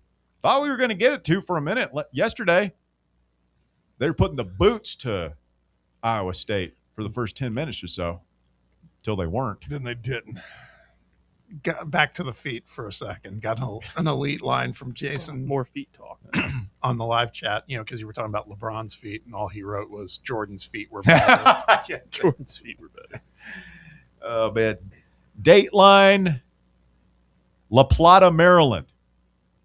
A professional cornhole player with no arms and legs has been accused of murder in La Plata, Maryland.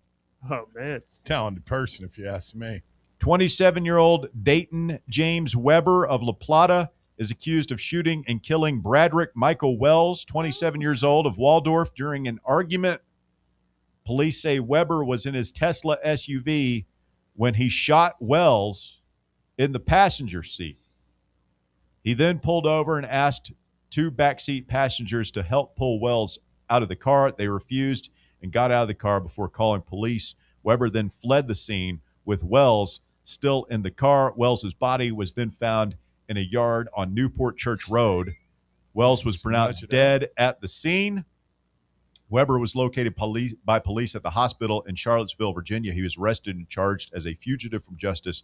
He'll be extradited to Charles County and charged with first-degree murder, second-degree murder, and other charges. How did he pull the trigger? Police have not explained how Weber, a quadruple amputee, was able to drive a car or fire a weapon or play cornhole, for that matter. It's too early in the investigation, police said, but there's no evidence to suggest anyone else was involved in the shooting. No arms, no legs, driving a car. First of all, like, if you can drive a car, no arms and legs, I guess more power to you. It doesn't sound safe to me. I know this. I'm not getting in the car with you. No. Hey, man, you want to go for a ride? Nope. Yeah, I'll drive. You can have shit. No, but no, I got it. No, you really don't. You can discriminate against them. Against somebody with disabilities, huh? Very much so. Yes. That tracks. You're riding with no arms and legs, guy? As long as he promises not to shoot me. Videos posted to social media do appear to show Weber shooting rifles and 9mm handguns. I got to see this video. There's a video? Well, I mean, of him shooting guns, not in this particular incident. Oh. But yeah, he's got maybe Facebook or something like that. He underwent quadruple amputation as a baby after a blood infection, according to reports. He's a professional cornhole player in the American Cornhole League. I want to see some video of this guy playing cornhole. There's got to be if he's a pro. He just slinging it with his mouth or something?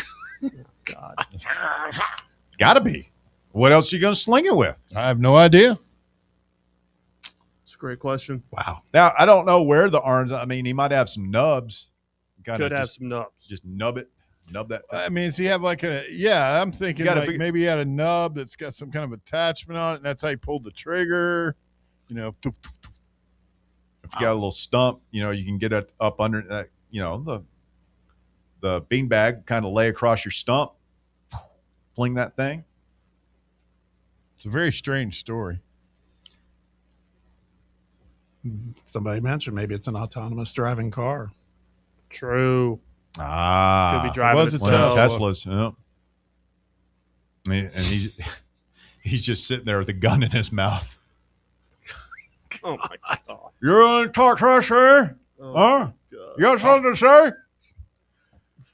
My God. I'll pull this trigger with my tongue. I mean, what would you do? I don't know. Can y'all help me get this body out of the front seat? Yeah, exactly. Hey, we just shot this guy. Good Lord. That may be the funniest part, or not funny, just the weird, strangest. He actually thought those people were going to help thought him I dump went the into a body. weird place talking about facials. This has gone to a new level. It's in the news, man. Dang. How's that guy going to do in prison? Yo, Nubby, come over here. He'll be in a medical He's unit. probably the shot caller. Jesus. Jeez. Well, Yeah. Any of you guys do fantasy baseball? big Hell fantasy no. baseball guy. Got a draft tonight. Good luck. Yeah. What pick you got? It's an auction league. Oh, Yeah. how much are you going to put up for Shohei? He's available because it's a protected, like you can protect players and you can only protect Who- them for so long, and he's available now. He's off contract. So you're going to bid like all your money for Shohei? Bid a lot up, sure. Bob will not be outbid for Shohei Ohtani. I refuse to believe that. I think I found some video of our guy. I tried. Walker. I know you did. I tried to was get off helping as this, much as I but could.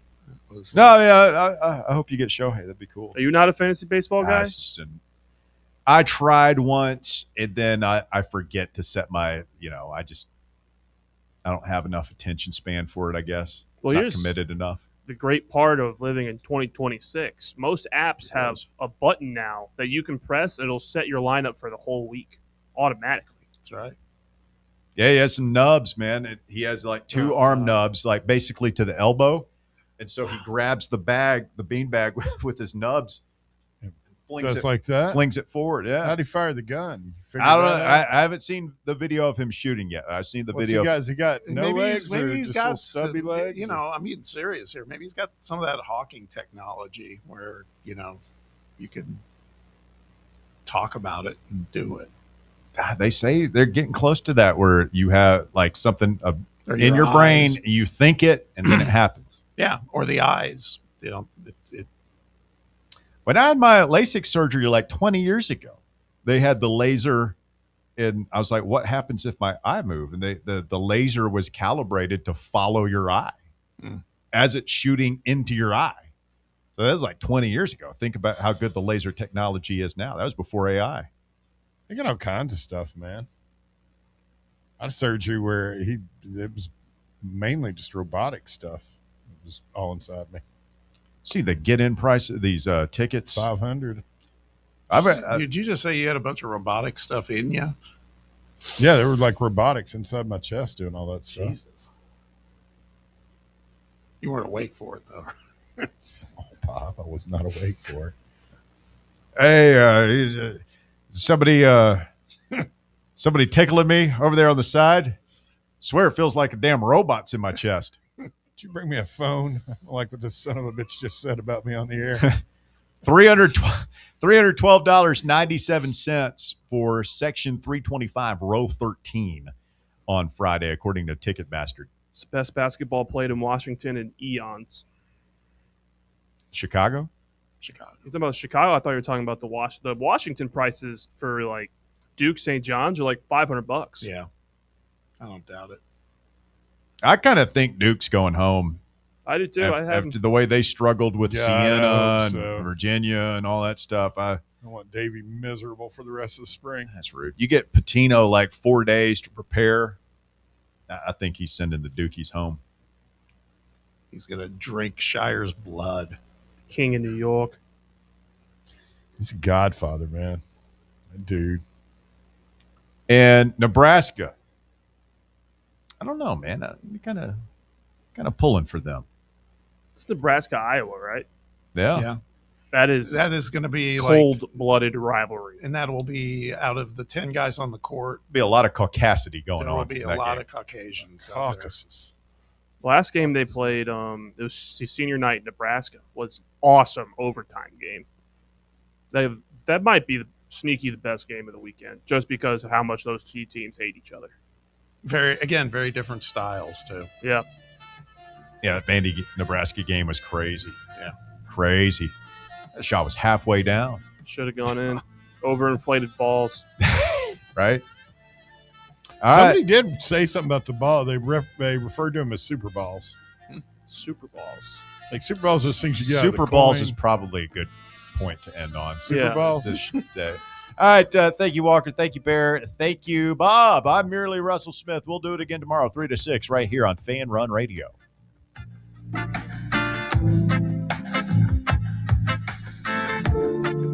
The Drive.